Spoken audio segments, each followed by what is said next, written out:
गुरुचरण कमले भ्यो नमः।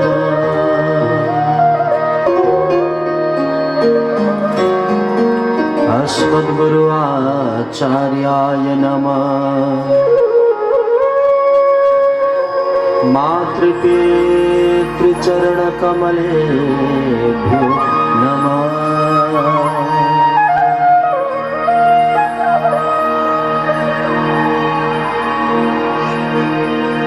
हे राधे वृषभानुभूपतनये सर्वेश्वरी राधिके। हे कृष्णानन पंकजा भ्रमरिके कृष्णा प्रिये माधवे। हे वृंदावन नागरे गुणगुरो दामोदर प्रेयसी। हे श्री ललितादिका प्रिय सखी प्राणाधिपे पाहि मां।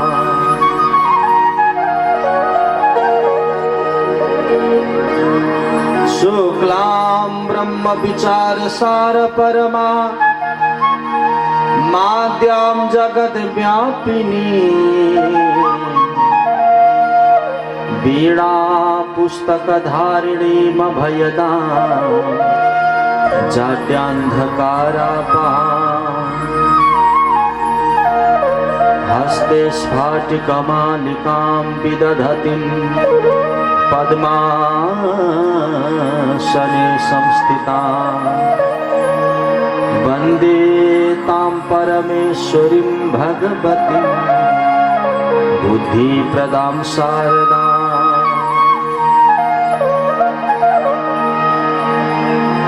उल्लङ्घ्य सिन्धो सलिलं सलीलं यशोकबह्निं जनकात्मजाया। आदाय तेनैव ददाह लङ्काम् नमामि तं प्राञ्जलिराञ्जनेयम्।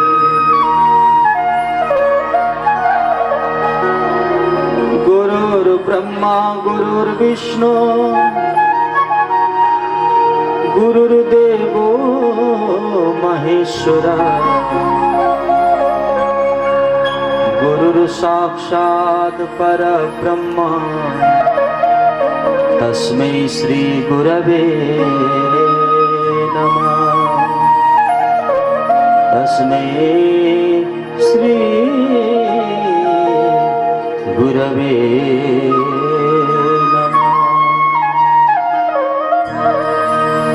राधा कृष्ण को नाम अनमोल, सीताराम को नाम अनमोल।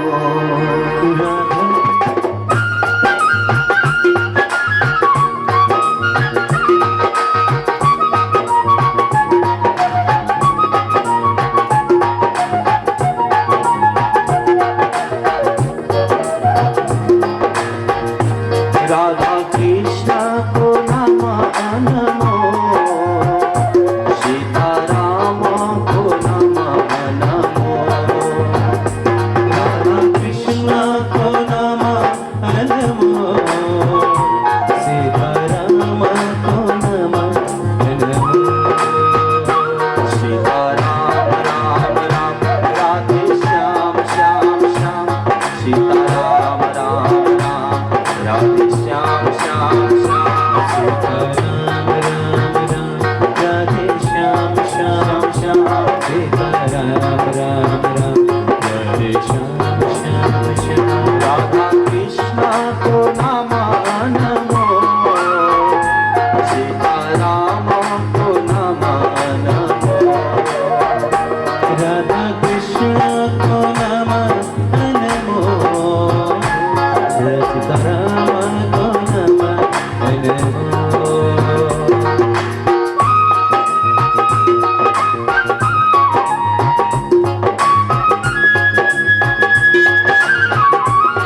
जस ले पियो हरि नाम को प्याला, उसको जीवन धन्य भयो।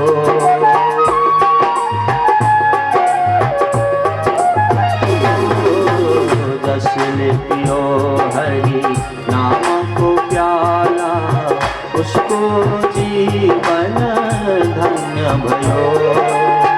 मीरा ले प्राण प्रीतम भंथी, प्रभु को पद्मावास मिलो।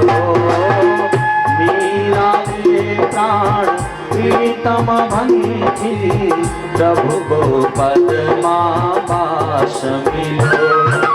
रस ले पियो हरि नाम को प्याला, उसको जीवन धन्य भयो। मीरा ले प्राण प्रीतम भंथी, प्रभु को पद्मावास मिलो। दर्शन मिलो युगल छवि को, वंदन करो सदा प्रभु को। दर्शन मिलो युगल छवि को, वंदन करो सदा प्रभु को। सीता राम राम राम, राधे श्याम श्याम श्याम। सीता राम राम राम, राधे श्याम श्याम श्याम। सीता राम राम राम, राधे श्याम श्याम श्याम। सीता राम राम राम, राधे श्याम श्याम श्याम। हरि बोल श्री राधे।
कृष्ण को नाम ले कृष्णा।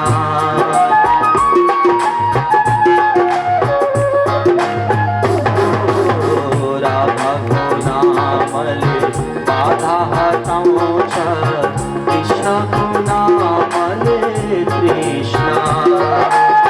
सीता नाम ले पवित्र बनाऊं, राम नाम ले अति आराम। सीता नाम ले पवित्र बनाऊं, राम नाम ले अति आराम। राधा को नाम ले बाधा हटाऊं, कृष्ण को नाम ले कृष्णा। सीता नाम ले पवित्र बनाऊं, राम नाम ले अति आराम। श्री कृष्ण चरण सुखदाई, श्री राम चरण मुक्तिदाय। श्री कृष्ण चरण सुखदाई, श्री राम चरण मुक्तिदाय। सीता राम राम राम, राधे श्याम श्याम श्याम।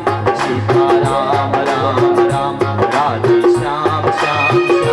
सीता राम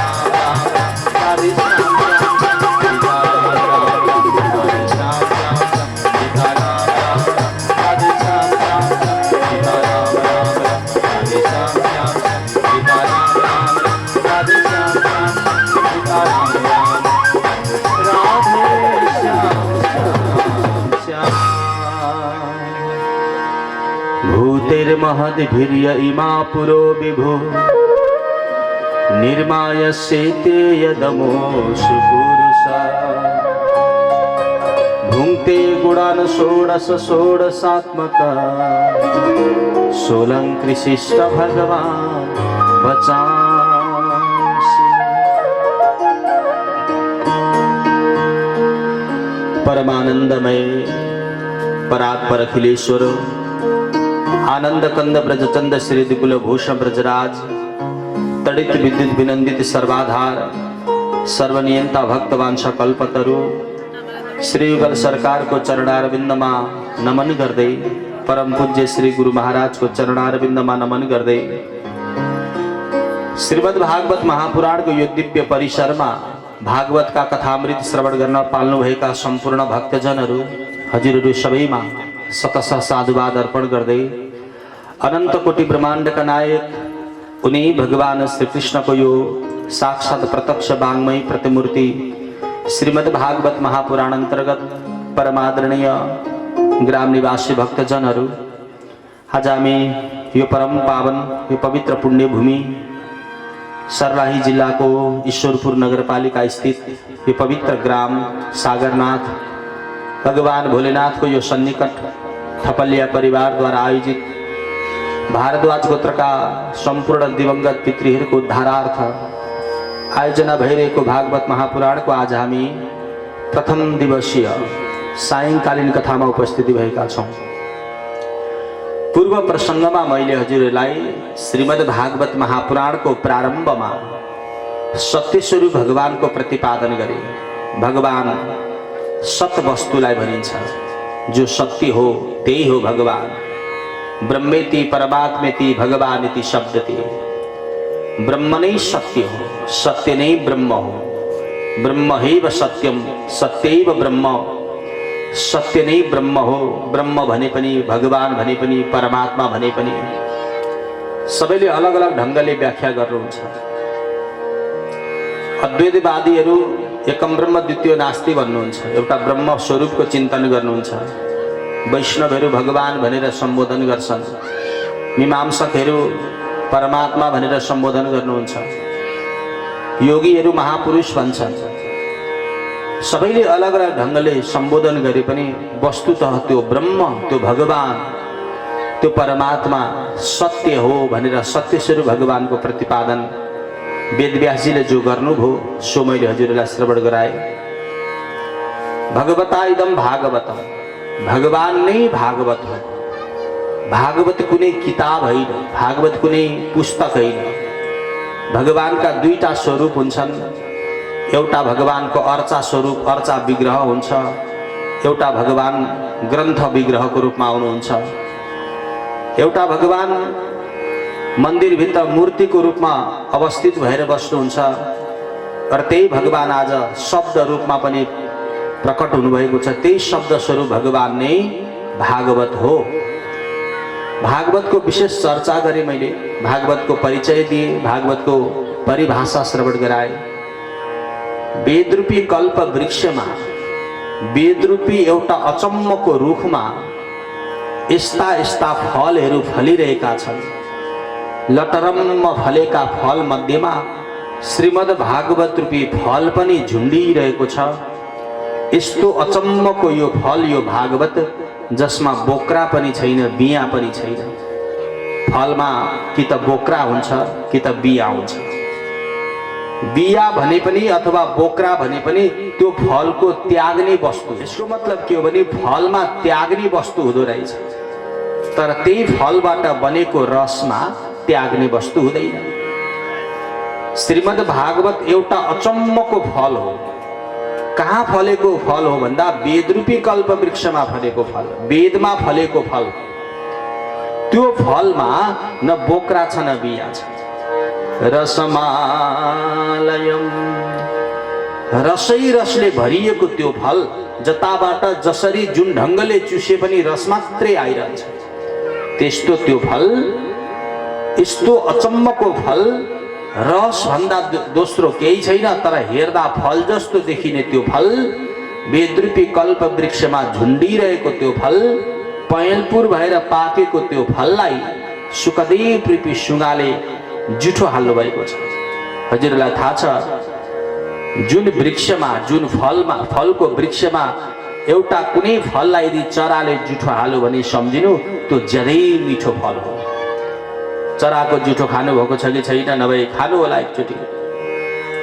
फलेका फल मध्येमा जो धेरै मिठो हुन्छ त्यो मिठो फललाई मात्रै चराले जुठो हाल्छ हजुर, नमिठो फललाई चराले जुठो हाल्दैन। वेदरूपी कल्प वृक्षमा मुक्तिका हजारौं प्रकारका मुक्ति प्रदान गर्न सक्ने सामर्थ्य भएका हजारौं शतशास्त्र रूपी फल फलिरहेका छन्, तर श्रीमद् भागवत रूपी फललाई सुखदेव रूपी सुगाले चुच्चो प्रहार गर्नुभयो, जुठो हाल्नुभयो। जुठो हालिएको त्यो फल सिधै पृथ्वीमा झर्यो।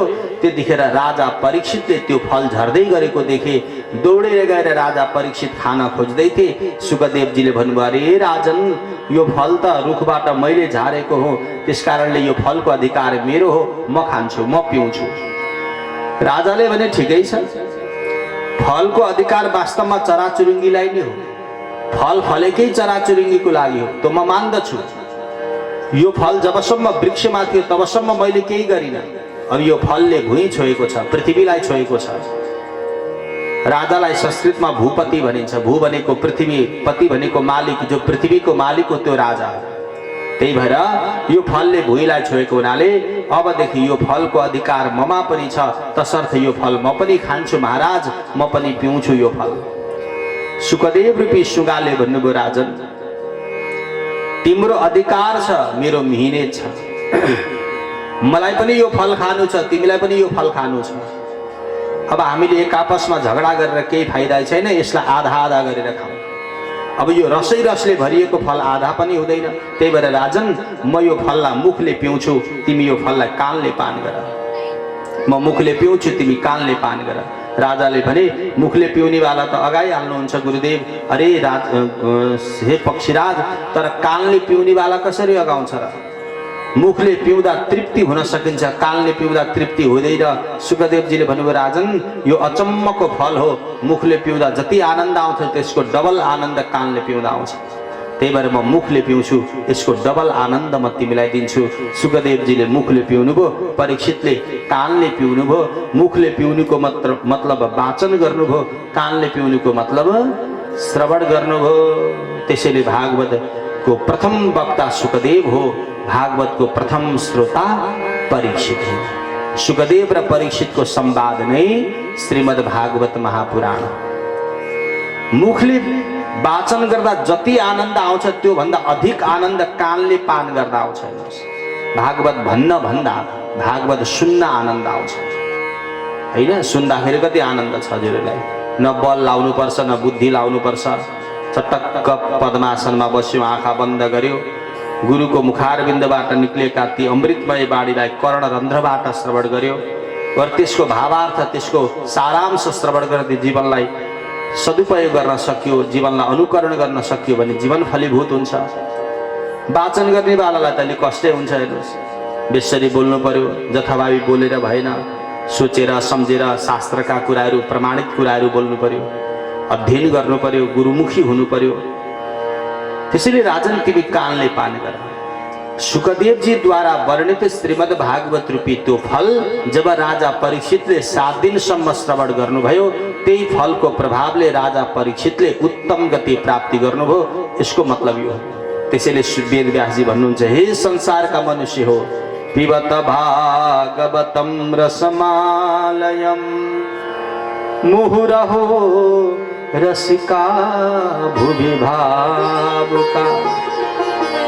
हे संसार का मनुष्य हो, रसम आलयम आसमन्तात मृत्यु मोक्ष पर्यन्तम।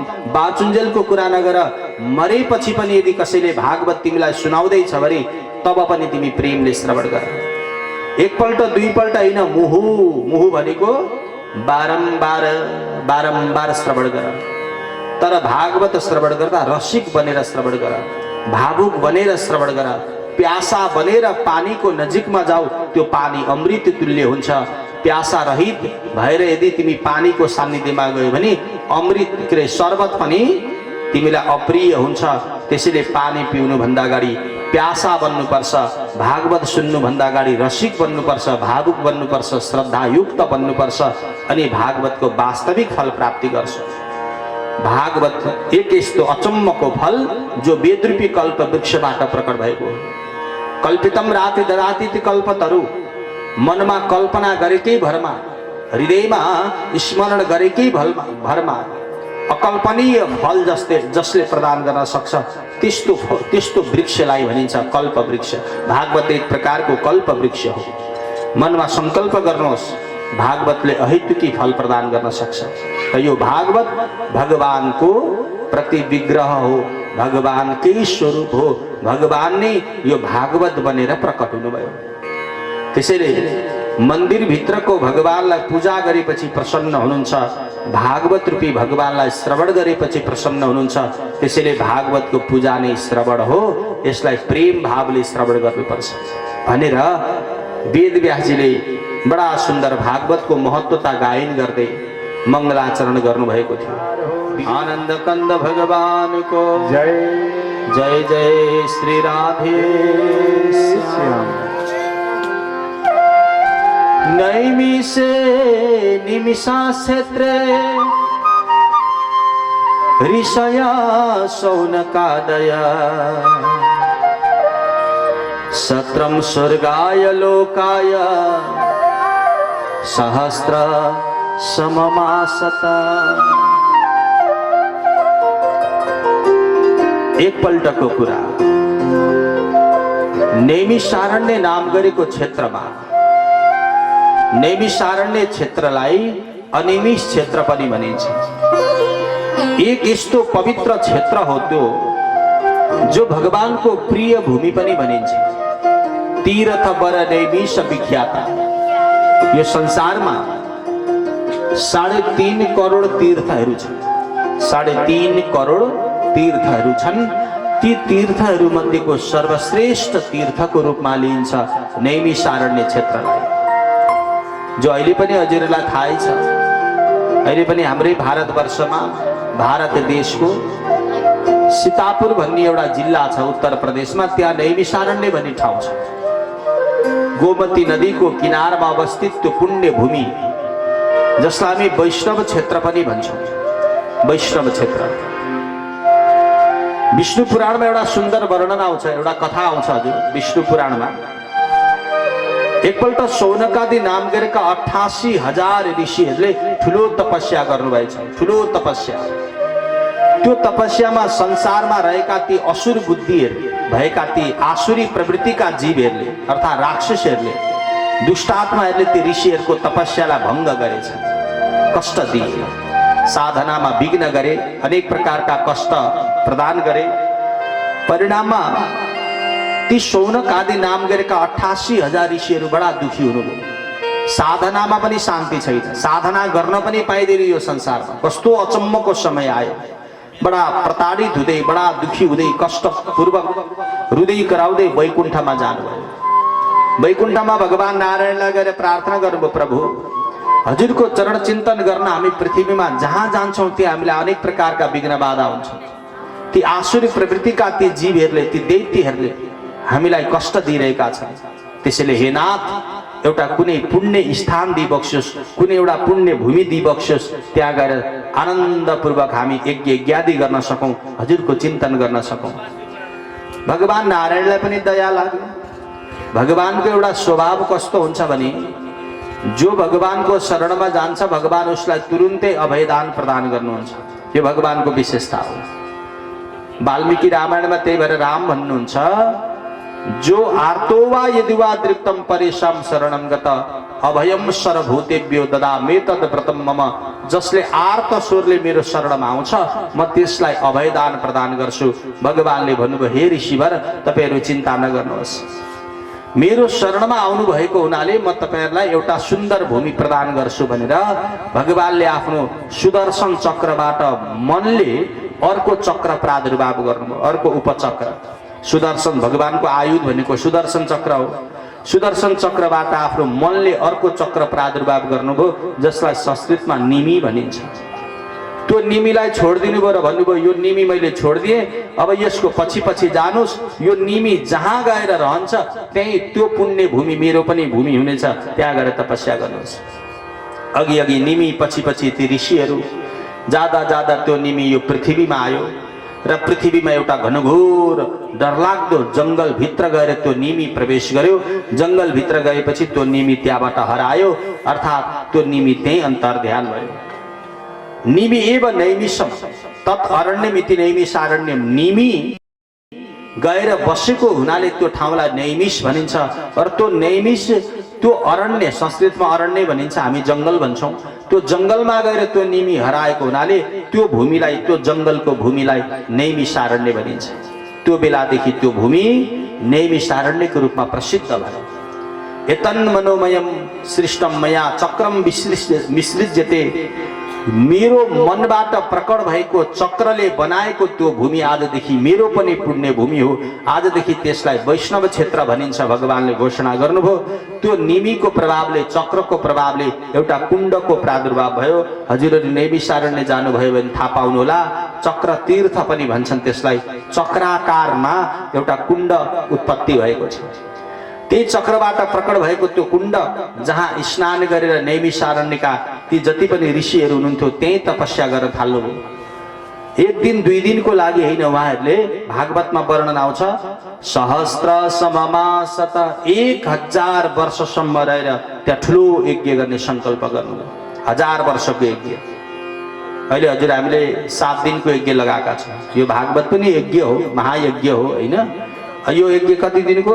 मात्र 7 दिनको। 7 दिन भएपछि अब त्यसपछि त्यो हाम्रो यो यज्ञलाई बढाउन पाउँदैनौँ हामी, किन हामीले 7 दिनको सङ्कल्प लिएका छौँ। त ती ऋषिहरूले, शौनक आदि ऋषिहरूले 1000 वर्षसम्मको सङ्कल्प गर्नुभयो। लक्ष्य के हो त भन्दा बिहानभरि यज्ञ गर्ने, दिनभरि अब सत्सङ्ग गर्ने, प्रवचन गर्ने, साधना गर्ने, ध्यान गर्ने, योग गर्ने, प्रभु चिन्तन गर्ने। लक्ष्य के हो त भन्दा सत्रम स्वर्गाय लोकाय सहस्त्र सममासत, स्वर्ग प्राप्तिको लागि। स्वर्ग प्राप्ति भनेको सुखको अनुभूतिको लागि। सुख प्राप्ति गर्नु छ भने यज्ञको प्रारम्भ गर्नुपर्छ। यज्ञले सुख प्रदान गर्छ। स्वर्ग भनेको सुख, नर्क भनेको दुःख। पाप गर्नु हुँदैन है, नर्क जानु पर्ला भन्छौँ। पाप गरेपछि नर्क जानु पर्छ अरे, धर्म गरेपछि स्वर्ग जान पाइन्छ। स्वर्ग भनेको सुखको अनुभूति गर्ने समय। जहाँ सुखको अनुभूति गरिन्छ त्यो हो स्वर्ग, र जहाँ दुःखको अनुभूति गरिन्छ त्यो हो नर्क। त्यही भएर सुखको प्राप्तिको लागि देवताहरू पनि जुन ठाउँमा जान चाहन्छन् त्यो दिव्य धाम, भगवत धाम, सुख केवल भगवानको धाममा नै हुने भएकोले भगवत धामलाई स्वर्ग भनिन्छ। उनी भगवत धाम प्राप्तिको लागि शौनक आदि नाम गरेका 88,000 ऋषिहरूले 1000 वर्षसम्मको यज्ञ गर्नुभयो। 1000 वर्षसम्मको यज्ञ गर्दै हुनुहुन्थ्यो भक्तजन। समय बित्दै गयो, आज भन्यो भोलि भन्यो, समय बित्दै गइरहेको थियो। त्यही बेलामा सुतजी, एकजना सुतजी आउनुभयो। सुतजी आउनुभयो त्यो यज्ञमा। परबाट आफ्ना गुरुदेव आउँदै गरेको देखेपछि शौनक आदि 88,000 ऋषिहरू जरा जुरुक उठ्नुभयो, आफ्नो गुरुदेवलाई सुस्वागत गर्नुभयो। महाभारतमा एउटा वर्णन आउँछ, हेर्नुहोस्। ब्राह्मणं ज्ञान सम्पन्नं विष्णु भक्त महात्मना आयान्तं वीक्षणो तीर्थे सदुखी परिभूयते। यदि कोही ब्राह्मण छन्, ज्ञानी छन्, विद्वान छन्, वैष्णव छन्, भगवानको परम भक्त छन्, सदाचारी छन्, त्यस्ता पूज्य गुरुवरहरूको कतैबाट आउँदै गरेको, आगमन हुँदै गरेको दृश्य देखियो भने, कहीँबाट आउँदै गरेको देख्नुभयो भने हजुर हामीले के गर्नुपर्छ? अर्थु केही गर्न नसके पनि कमसेकम बसेको ठाउँबाट उठेर स्वागत चाहिँ गर्नुपर्छ। यो हाम्रो शास्त्रको मर्यादा हो। शास्त्रले मर्यादा सिकाउँछ। हेर्नुहोस्, आफूभन्दा आदरणीय व्यक्तित्वलाई उठेरै भए पनि स्वागत चाहिँ गर्नुपर्छ। उठ्नु भनेकै स्वागत गर्नु हो कि हजुर। तर त्यस्ता व्यक्तिहरूलाई पनि देखेर पनि जसले अनदेखा गरिदिन्छ, जसले व्यवस्था गरिदिन्छ, के हुन्छ? सदुखी परिभूयते। उसले जीवन पर्यन्त दुःखको अनुभूति गर्नुपर्छ। शौनक आदि नाम गरेका ती 88,000 ऋषिहरूले देख्नुभयो सुतजी परबाट आउँदै हुनुहुन्छ। सबैजना जराकजुरुक उठ्नुभयो, आफ्नो गुरुदेवलाई वन्दना गर्नुभयो। एउटा यस्तै अग्लो आसन थियो, आसनमा विराजमान गराउनुभयो र आसनमा विराजमान गराएर कुशल क्षेमको समाचार सोधेर शौनक आदि 88,000 ऋषिहरूले जम्मा 6वटा प्रश्न गर्नुभयो। यस्तो यस्तो प्रश्न गर्नुभयो भक्तजन। त्यही प्रश्नको उत्तरको नाम हो श्रीमद् भागवत महापुराण। भागवतमा यिनै 6 प्रश्नको उत्तर पाइन्छ, जुन 6 प्रश्न शौनक आदि गर्दै हुनुहुन्छ। यस्तो प्रश्न गर्नुभयो जुन प्रश्नको उत्तर पाएपछि अब हृदयमा कहिले पनि शङ्का उपशङ्का प्रश्न प्रतिप्रश्नको आगमन हुँदैन। यस्तो यस्तो प्रश्न गर्नुभयो जुन प्रश्नको उत्तर नै श्रीमद् भागवत महापुराण हो, जसलाई प्राप्ति गरिसकेपछि अब प्रश्न भन्ने कुरा मनमा कहिले रहँदैन। कस्तो प्रश्न गर्नुभयो यहाँ भन्नुहुन्छ वेदव्यासजी महाराज। शौनकादि 88,000 ऋषिहरूले आफ्नो गुरुदेवलाई वन्दना गर्नुभयो, प्रार्थना गर्नुभयो र भन्नुभयो, हे गुरुदेव, हामी कति कृतकृत्य छौँ, कति भाग्यमानी छौँ। आज हाम्रो यज्ञमा हजुर जस्तो गुरुदेवको आगमन भयो। जुन यज्ञमा गुरुहरू, विद्वानहरू, साधु सन्तको आगमन हुन्छ त्यो यज्ञ सफलभूत भएको मानिन्छ। गुरुदेव, हामी बडा सौभाग्यशाली रहेछौँ, ताकि हजुर जस्ता विद्वान गुरुको हामीले दर्शन गर्न पायौँ। हाम्रो मनमा 6वटा प्रश्नले दुःख दिइरहेका छन् गुरुदेव, त्यो 6 प्रश्नको उत्तर दिइबक्स्योस्। किम श्रेय शास्त्र सारका, 6 प्रश्न ध्यान दिनु होला। किम श्रेय शास्त्र सारका स्वावतार प्रयोजनम, किम कर्म के बतारा स धर्म कम शरणम गता। किम श्रेय, किम भनेको कसरी, श्रेय भनेको कल्याण। गुरुदेव, यो संसारमा रहेका प्रत्येक चराचर प्राणीलाई कल्याण चाहिएको छ, सुख चाहिएको छ। भन्नुस् न गुरुदेव, सुख कसरी पाइन्छ? कति मिठो प्रश्न है। संसारका प्रत्येक जीव जीवात्मालाई के चाहिएको छ? सुख। हजुरहरूलाई हामीलाई पनि त्यही चाहिएको छ नि, सुख भए हुन्थ्यो भन्छौँ हामी। कोही तन दुखी, कोही मन दुखी, कोही रहे उदास, थोड़ा थोड़ा सब दुखी, सुखी राम के दास। संसारमा केही न केही दुःखले त सबैजना एकदम पीडित भएका छन्। त्यसैले सबलाई चाहिएको छ सुख। त्यसैले गुरुदेव, सुख कसरी पाइन्छ? के गरेपछि सुख हुन्छ? लु भन्नुहोस् न। संसारमा बसेर संसारको कर्म गरेर सुख पाइन्छ भनौँ भने आजसम्म कसैले सुख पाएन, हैन? संसारमा सबैजनाले अलग अलग कर्म गरिरहेका छन् सुखकै लागि भनेर। चोरले पनि चोरी कर्म गर्छ सुखकै लागि, त्यही चोरलाई पक्रिन्छ प्रहरीले, त्यो पनि सुखकै लागि कर्म गरिरहेको छ। अनेक प्रकारका कर्ममा रत भएका व्यक्तिहरू आजसम्म विडम्बना सुख पाए भनेर कसैले भन्न सकेनन्। त्यसैले भन्नुहोस् गुरुदेव, सुख चाहिँ कसरी पाइन्छ? यदि संसारमा बसेर सुख पाइदैन भने कर्म किन गर्नु पर्यो बेकारमा? यदि सुख पाइन्छ भने आजसम्म सुख कसैले पाएनन्। भन्नुहोस् न गुरुदेव, सुख कसरी पाइन्छ? किम श्रेय, सुखको कारण के हो अथवा कल्याण कसरी हुन्छ? संसारका प्रत्येक जीव जीवात्मालाई सुखको अनुभूति गर्नु छ, तर पाएका छैनन् कसैले सुख। सुखको याचना गर्दा गर्दै दुःखको अनुभूति गरिरहेका छन्। भन्नुहोस् गुरुदेव, सुख कसरी पाइन्छ? हेर्नुहोस् त, कति मिठो प्रश्न। यो प्रश्नले घरिघरि हजुर हामीलाई दुःख दिइरहन्छ नि। हे भगवान, के गरी सुख पाउने होला जस्तो लागिरहन्छ। संसारमा बसेर संसारको कर्म गरेर सुख पाउँछु भनेर यदि कोही भन्छ भने यो असम्भव हो। सेवक सुख चाहिँ मान भिखारी, नव दुही दूध चाहत हे प्राणी।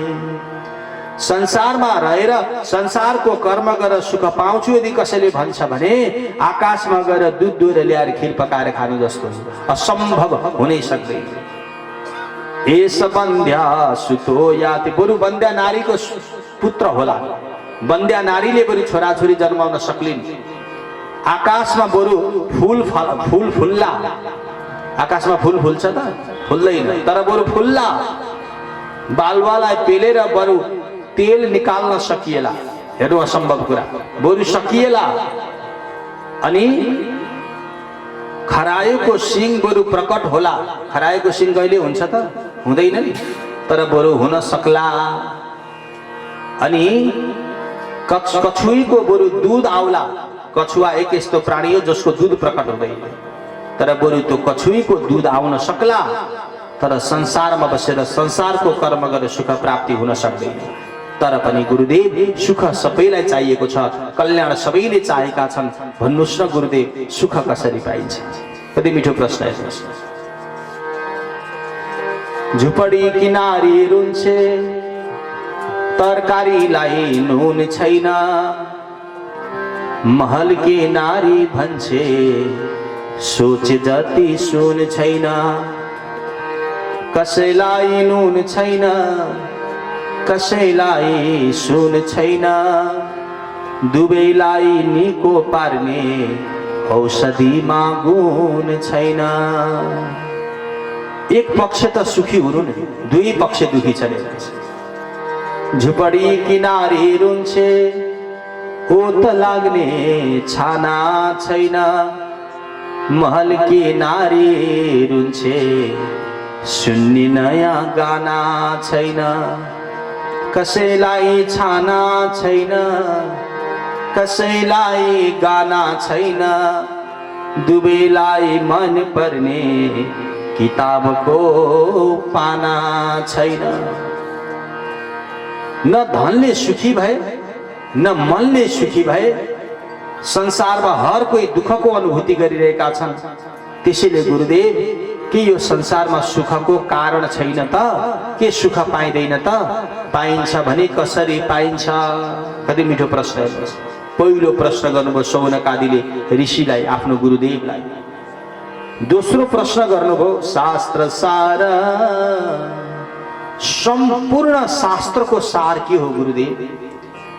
हाम्रो शास्त्र धेरै प्रकारका शास्त्र छन्, वेद छन्, उपनिषद छन्, हैन? अनेक प्रकारका शतशास्त्र षडङ्गहरू छन्, उपवेदहरू छन्, पुराणहरू छन्, मीमांसा छन्, न्याय छन्, वेदान्त छन्। शास्त्रको कुनै खाँचो छैन। सबै शास्त्रले आफ्नो आफ्नो ढङ्गले व्याख्या गरिरहेका छन्। सबै शास्त्र सुन्ने फुर्सद त कहाँ छ र गुरुदेव?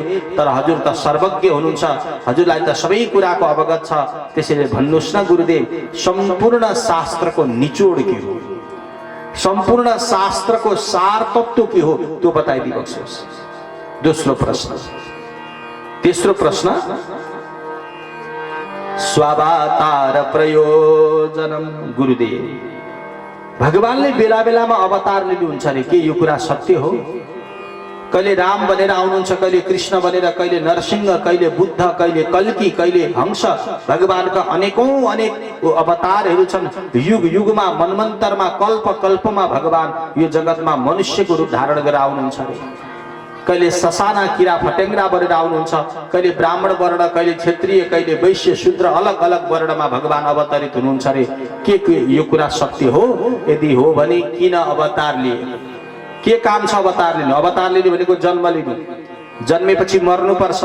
यो जन्म मृत्युको चक्करमा भगवान किन पर्नु भएको?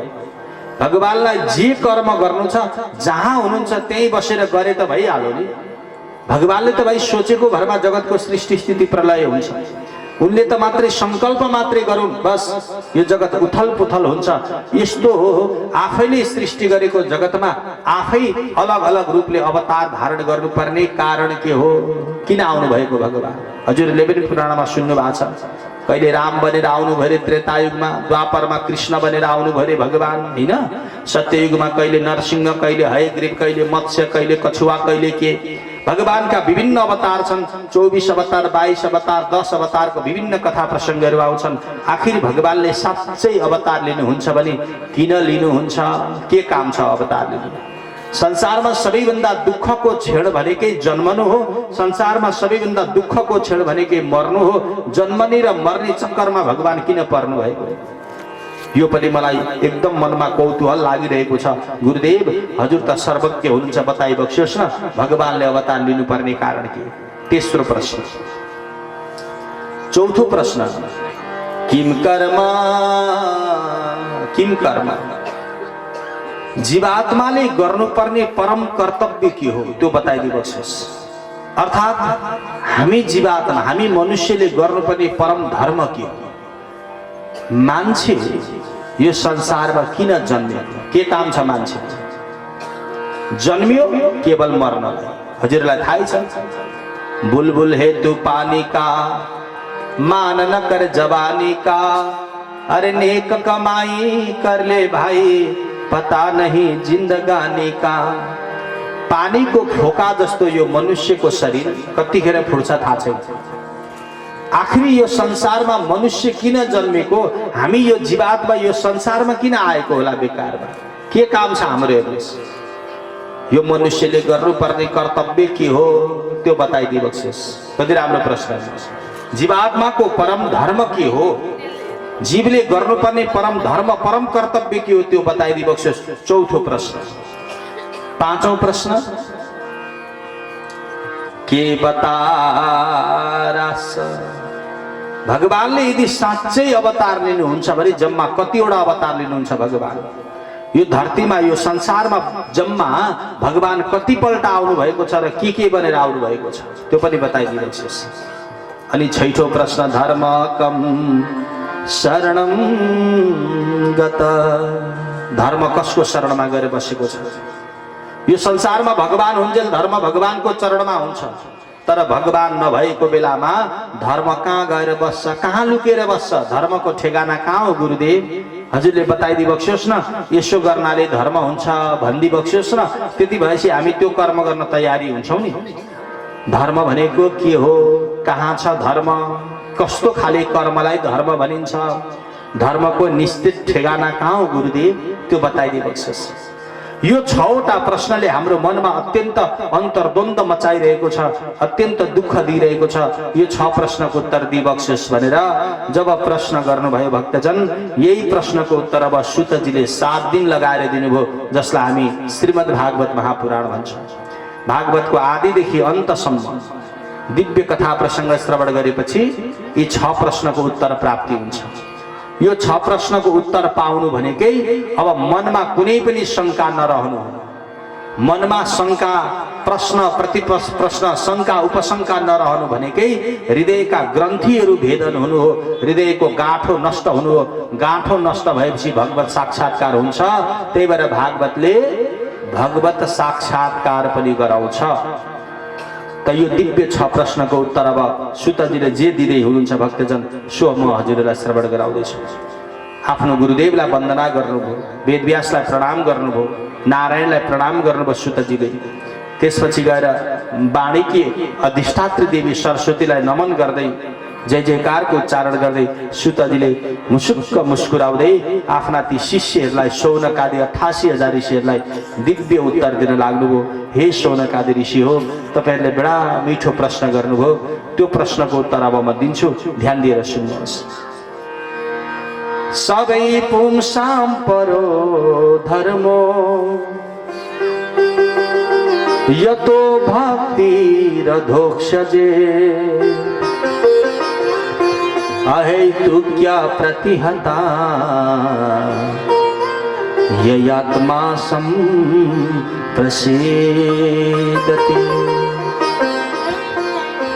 सबैभन्दा पहिले त म के भन्छु भने, हे ऋषिवर हो, सबै पुंसाम परो धर्मो, सबैभन्दा ठुलो धर्म भनेको यतो भक्ति अधोक्षजे, भगवान श्रीहरिको चरणार बिन्दमा जसले प्रेम पूर्वक भक्ति पूर्वक यो मनलाई लगेर स्थापित गराइदिन्छ त्यो कर्म नै सबैभन्दा ठुलो धर्म हो। ल हेर्नुस्, धर्म भनेको के रहेछ? दया गर्नु, दान गर्नु, पुण्य गर्नु, यी सबै कर्म त छँदैछ। जसले आफ्नो मनलाई भगवानको चरणार बिन्दमा लगेर जोडिदिन्छ त्यो कर्म गर्नु नै सबैभन्दा ठुलो धर्म रहेछ। हेर्नु त, न बल लाउनु पर्ने, न बुद्धि लाउनु पर्ने, न नियम चाहियो, न आचरण चाहियो, हैन? केही गर्नु पर्यो त परेन। न धन चाहियो, न योग्यता चाहियो, न उमेरको प्रतीक्षा गरिरहनु पर्यो। यो मनलाई भगवानको चरणार बिन्दमा लगेर जोडिदिनुहोस्। यहाँ भन्दै हुनुहुन्छ सुतजीले, चल रे चके चरण सरोवर जहाँ न प्रेम बियो जहाँ भवनी सा हो तनही यह सुख सायर सुख यो। मन रूपी चरालाई उडाएर लैजानुस् अनि भगवानको चरणारविन्द रूपी पोखरीमा लगेर डुबाइदिनुस्। एकपल्ट यो मनलाई भगवानको चरणको पोखरीमा डुबाइदिनुस्। त्यसपछि हजुरले मनलाई मन आइजन भने पनि आउँदैन, त्यही भगवानकै चरणमा रमाएर बसिरहन्छ। यस्तो अचम्मको पोखरी हो भगवानको चरणारविन्द कि भाइ त्यहाँ गएर डुबुल्की लगाएको मन फेरि संसारमा रमाउन चाहदैन। हेर्नुहोस् त, संसारमा जसरी यो मन लागिरहेको छ त्यो मनलाई लगेर ट्रान्सफर गरिदिनुहोस् भगवानको चरणमा। छोराछोरीलाई सम्झिन मैले सिकाइरहनु पर्दैन यहाँबाट, होइन? घर व्यवहार यसरी चलाउनु भन्नु पर्दैन, सम्पत्ति कमाउनुहोस् भन्नु पर्दैन, मैले लोभ गर्नुहोस् है हजुर, रिसाउनु बेला बेलामा मैले सिकाइरहनु पर्दैन यहाँबाट। सबलाई थाहा छ रिसाउनु के हो, लोभ के हो, काम के हो, क्रोध के हो, मोह के हो, घमण्ड के हो, ईर्ष्या के हो, राग के हो, आसक्ति के हो, सबैलाई यो कुरा थाहा छ। तर शास्त्र के भन्छ भने जसरी तिमी संसारमा यो मनलाई स्थापित गरिरहेका छौ त्यसै गरी त्यो मनलाई सरक्क भगवानको चरणमा लगेर स्थापित गरिदिऊ। त्यति मात्रै जीवनमा तिमीले गर्यौ भने अरु कुनै कर्म गर्नै पर्दैन। वासुदेवे भगवते भक्ति योग प्रयोजिता जनयत्याशु वैराग्यम ज्ञानम च यद हेतुकम। मनुष्यको लागि सबैभन्दा ठुलो धर्मै त्यही हो। यस्तो खाली कर्म गर्नुहोस् जुन कर्मको परिणाममा मन भगवानमा लागिरहोस्। यस्तो खाली कर्म गर्नु पर्यो तपाईँ हामीले कि त्यो काम गरिसकेपछि मन भगवानमा लागोस्। त्यस्तो खाली कर्म नै धर्म हो। के गर्दा हजुरको मन भगवानमा लाग्छ त्यो काम गरिदिनुहोस्। त्यसैले त्यो कर्म नै धर्म हो। अब बिहान घरभित्रको काम गर्दा मन भगवानमा लाग्छ भने त्यो कामै धर्म हो, हैन? पुराण सुन्न आउनु भएको छ, शरीर चाहिँ पुराणको पण्डालमा छ, मन चाहिँ हो घरभित्रै कता कता डुलिरहेको छ भने त्यो पुराण सुनेको पनि धर्म भयो। धर्म भनेको के हो? जहाँ सुकै रहनुहोस्, जे सुकै गर्नुहोस्, ठुलो सानो गर्न हुने नहुने जस्तो सुकै कर्म गर्नुहोस्, तर एक मनले भगवानको चरणको स्मरण बनिरह्यो भने त्यो कर्म नै धर्ममा परिणत हुन्छ। धर्म भनेको त्यो भगवानको भक्ति रूपी डोरीले, प्रेम रूपी डोरीले यो जीवात्मालाई परमात्माको चरणमा अनुबन्धित गरिदिनुहोस्, जोडिदिनुहोस्, कनेक्ट गरिदिनुहोस्। जीवनमा त्यो भन्दा ठुलो अरु कुनै उपलब्धि गर्नै पर्दैन। बस त्यसैले जीवको कल्याण हुन्छ। वैराग्यम ज्ञानम च यद हेतुकम।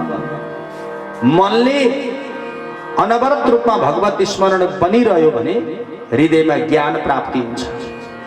ज्ञान भनेको सत्य यो हो, असत्य यो हो छुट्याउन सकिन्छ कि हजुर? ज्ञान भएपछि वैराग्य आउँछ।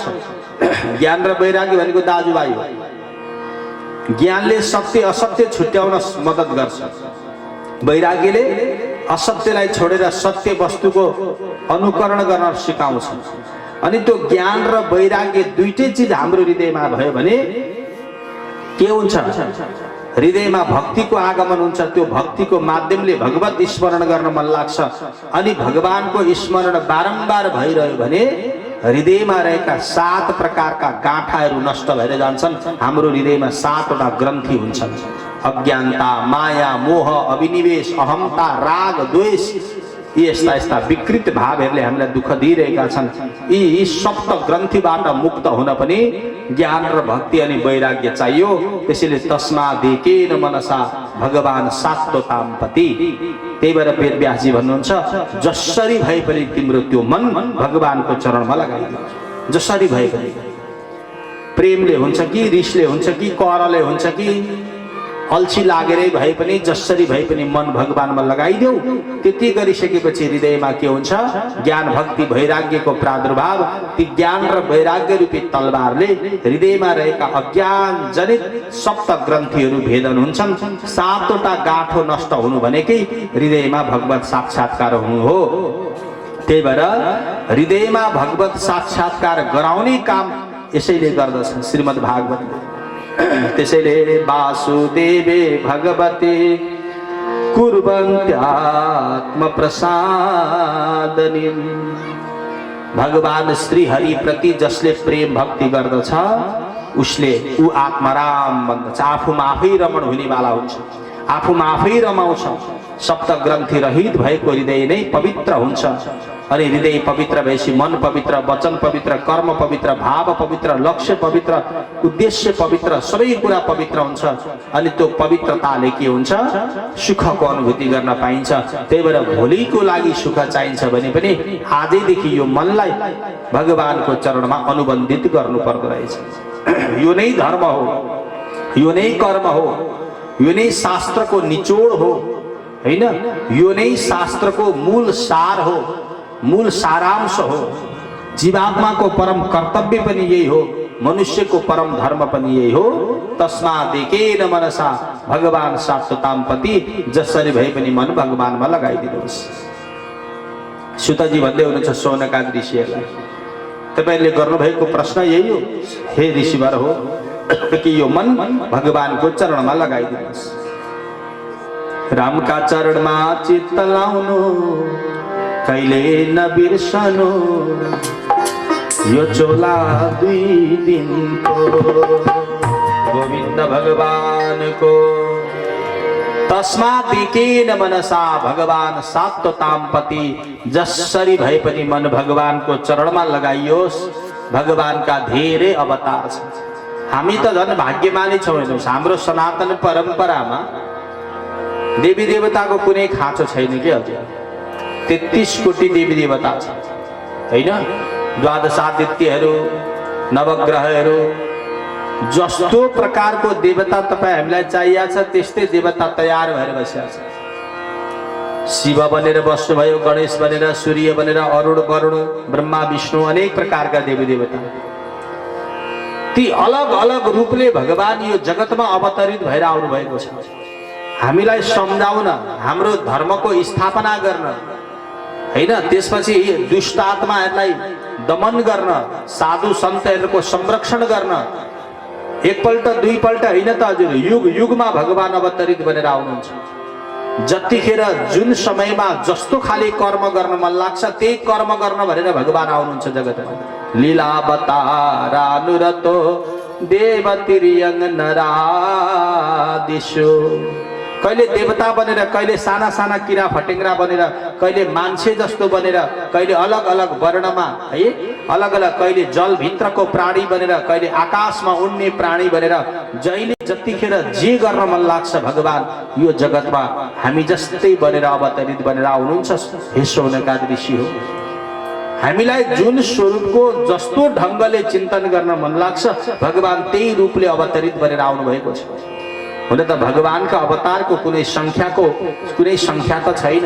अवतारा हेसंख्या भन्छ शास्त्रले। अवतारको कुनै संख्या छैन, कुनै गणना छैन। भगवानका यतिवटा अवतार भए आजसम्म कसैले भन्न सकेन। बरु आकाशका ताराहरू गन्न सकिन्छन्, पृथ्वीमा रहेका ती बालुवाका कणहरू बरु गन्न सकिएला।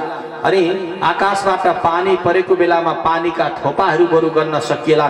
तर भगवानका कति अवतार भए, कहिले कहिले भए, यो कसैले वर्णन गर्न सक्दैन। जुनसुकै कर्म गर्न जहिले सुकै भगवानलाई जब छुट सके, बस आउन मन लाग्यो आउनुहुन्छ, जान मन लाग्यो गइहाल्नुहुन्छ। भगवानका धेरै अवतार छन्। गीतामा पनि प्रश्न वर्णन छ। अर्जुनलाई भगवानले भन्नुभएको छ, परित्राणाय साधूनां विनाशाय च दुष्कृताम् धर्म संस्थापनार्थाय सम्भवामि युगे युगे। हे अर्जुन, मलाई त भाइ जहिले पनि जुनसुकै युगमा पनि मलाई आउन रोकटोक छैन। मैले बनाएको संसार, मैले सृष्टि गरेको यो संसारमा बेला बेलामा म दृष्टि अवलोकन गर्न भनेर पनि आउँछु। मलाई पनि क्रीडा गर्न मन लाग्छ, मलाई पनि जन्मने र मर्ने खेल खेल्न मन लाग्छ, हैन? कहिले किरा बनेर आउँछु, कहिले मनुष्य बनेर आउँछु। साधु सन्तको, मेरा भक्तहरूको संरक्षण गर्न आउँछु म, दुष्ट आत्माहरूलाई दमन गर्न भनेर आउँछु म। बेला बेलामा धर्मको परिवर्तन, धर्मको स्थापना गर्न भनेर आउँछु म। त्यही भएर भगवान यो जगतमा आइरहनुहुन्छ। श्रीमद् भागवत महापुराणमा वर्णन गरे अनुसार भगवानका मुख्य मुख्य अवतार जम्मा 22 वटा हुन्छ। अब गरुड पुराणमा 10 अवतारको कथा आउँछ, कुनै पुराणमा 24 अवतारको कथा आउँछ।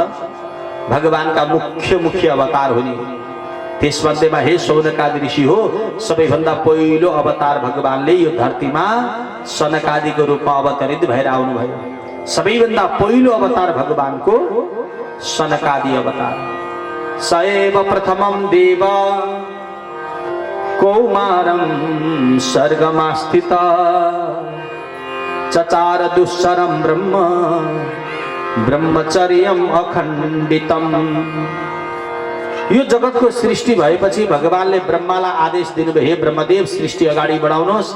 अनि ब्रह्माजीले सृष्टि बढाउनु पर्यो भनेर एकपल्ट मनले छोराहरूको संकल्प गर्नु, मानसिक सृष्टि गर्नुभयो। मेरा छोराहरू जन्मिए हुन्थ्यो भन्नुभएको थियो। मनले सम्झेकै भरमा 4वटा पुत्र जन्मिनुभयो ब्रह्माजीका। हेर्नुहोस्, जसलाई हामी सनकादि भन्छौँ। सनक, सनन्दन, सनातन, सनत कुमार, साना साना 5-5 वर्षका बच्चा प्रकट भए। ती बच्चाहरू कोही थिएनन्, भगवान नारायण नै ब्रह्माको पुत्र बनेर आउनुभयो। ब्रह्माजी खुसी हुनुभयो, ल मेरा छोराहरू जन्म्यौ तिमीहरू, ल खुसी लाग्यो बाबु, म त तिमीहरूको पिताजी हुँ। पिताले भनेको पुत्रले मान्नुपर्छ, त्यही भएर जाऊ तिमीहरू अब तपस्या गर, कठोर तपस्या गर, अनि एउटा विवाह गर। विवाह गरेपछि तिमीहरू सन्तान जन्माओ। ती सन्तानका अरू सन्तान हुन्छन्, फेरि तिनका अरू सन्ततिहरू बढ्दै जान्छन्। सन्ततिको वृद्धि हुनु भनेकै सृष्टि विस्तार हुनु हो। त्यही भएर तिमीहरू विवाह गर भन्नुभयो सनकादिहरूले। सनकादिले भन्नुभयो, पिताजी हामी हजुरको प्रत्येक आदेशलाई शिरोधारी गर्छौं, तर यो विवाहको चक्करमा हामी पर्दैनौँ। किनभने विवाह गर्नु भनेको भवबन्धनमा प्रवेश गर्नु। गृहस्थ जीवनमा सुख होइन दुःख छ पिताजी। किन विवाह बन्धनको कारण हो, होइन? विवाह बन्धन हो भनेर तपाईँ हामीलाई पनि थाहा छ। कसैको विवाह भयो भने हामी बधाई दिन पुग्छौँ, ल आजदेखि तिमीहरू वैवाहिक बन्धनमा बाँधिएका छौ, बधाई छ भन्छौँ नि हामी। वैवाहिक बन्धनमा बाँधियौ, वैवाहिक बन्धनबाट मुक्त भएनौ, बाँधियौ। आजदेखि बन्धनमा पर्यौ तिमीहरू। बन्धनमा पर्नेवाला कहिले सुखी हुन्छ त? बाँधिएको मान्छे कहिले सुखी हुन्छ? आजदेखि तिमीहरू बाँधियौ। तिमीहरू बाँधिएकोमा म तिमीलाई बधाई दिन्छु, मलाई खुसी लाग्यो। हेर्नु संसार कस्तो अचम्मको छ। ऊ बाँधिएको छ, ऊ दुखी हुनेवाला छ, अब म खुसी भइरहेको छु। त्यही भएर हे पिताजी क्षमा गर्नुहोस्, हामी विवाह गर्दैन। लौ पिताले भनेको पुत्रले मान्नुपर्छ। म तिमीहरूको पिता हुँ, त्यही भएर मैले भनेको मान, जाऊ विवाह गर, तपस्या गर। सनकादिले भन्नुभयो, क्षमा गर्नुहोस् पिताजी, हामी विवाह गर्दैन। त्यसो भए जाऊ, तिमीहरूलाई श्राप दिन्छु, मैले भनेको आदेश मानेनौ, विवाह नगर्ने भए अब तिमीहरू जहिलेको जहिले 5 वर्षको हुनु, कहिले 6 वर्षमा प्रवेश नगर्नु भन्ने श्राप दिनु। त्यो बेलादेखि सनकादि ऋषिहरू आज पनि ठुलो हुनु भएन। त्यही 5-5 वर्षको बालक कत्रा हुन्छन् त्यत्रै भएर बसिरहनु भएको छ। आज पनि त्यस्तै भएर हुनुहुन्छ सनकादि ऋषिहरू। खुसी हुनुभयो सनकादि, पिताजी हजुरले हामीलाई श्राप दिएको कि वरदान? 5 वर्षभन्दा 6 वर्ष नहुनुको मतलब हो अब हामी सधैँ बाल रूपमा रहन पायौं। बाल रूपमा रहँदा विकारले स्पर्श गर्दैन, किनभने केटाकेटीलाई विकार भाव आउँदैन। 1 वर्षको बच्चालाई 1 थप्पड हिर्काउनु रिसाउँछ, एउटा सुन्तलालाई गरिदिनु फेरि खुसी भइहाल्छ, होइन? त तपाईँहरूलाई थाहै छ। त्यही थप्पड 20 वर्षको केटोलाई गएर हिर्काउनु त किन हिर्काएको प्रश्न गर्छ, उत्तर दिन भ्याएन भने उसैले 2 थप्पड हिर्काउँछ। सुन्तला दिएर खुसी हुन्छ त? यानी काम, क्रोध, लोभ, मोह, रिस, राग यी सबै कुराको विकृत भाव कसलाई हुन्छ? जसको उमेर बढ्दै जान्छ ती चीजहरू पनि बढ्दै जाने हुन् के। सनकादिले भन्नुभयो, पिताजी अब हामी निर्विकारी हुन पायौं। विकार रहित हुनु भनेकै भगवत प्राप्तिको एउटा लक्षण हो। हामीलाई त हजुरले कृपा पो गरी बक्स्यो त। ब्रह्माजीले भन्नुभयो, तिमीलाई अझै श्राप दिन्छु, जाओ आजदेखि एक ठाउँमा नबस्नु भन्ने श्राप दिनुभयो। त्यो दिनदेखि सनकादि ऋषि कहिले बस्नु भएन एक ठाउँमा, जगत विचरण गर्न लाग्नुभयो। अरू उहाँहरूले कहिले विवाहादि कर्म गर्नु भएन, अखण्ड ब्रह्मचर्य परम्परा स्थापना गर्नुभयो। त्यही भएर ब्रह्मचर्य परम्पराको स्थापना कसले गर्यो? सनकादि ऋषिहरूले गर्नुभयो। बोले सनकादि भगवानको। यो भगवानको पहिलो अवतार। त्यही भएर ब्रह्मचर्यको स्थापना गर्नको लागि भए पनि आज भगवान स्वयं पहिलो अवतार सनकादिको रूपमा अवतरित हुनुभयो। त्यही भएर यो जगतमा ब्रह्मचर्य परम्परा यदि कसैले स्थापना गरेको छ भने केवल भगवान सनकादिले गर्नुभएको छ। विभिन्न समयमा भगवान विभिन्न रूपले अवतरित हुनुहुन्छ। यो भगवानको पहिलो अवतार। दोस्रो अवतार भगवान कुनै बेलामा सुँगुरको जस्तो स्वरूप धारण गरेर आउनुभयो, शुक्राकृति।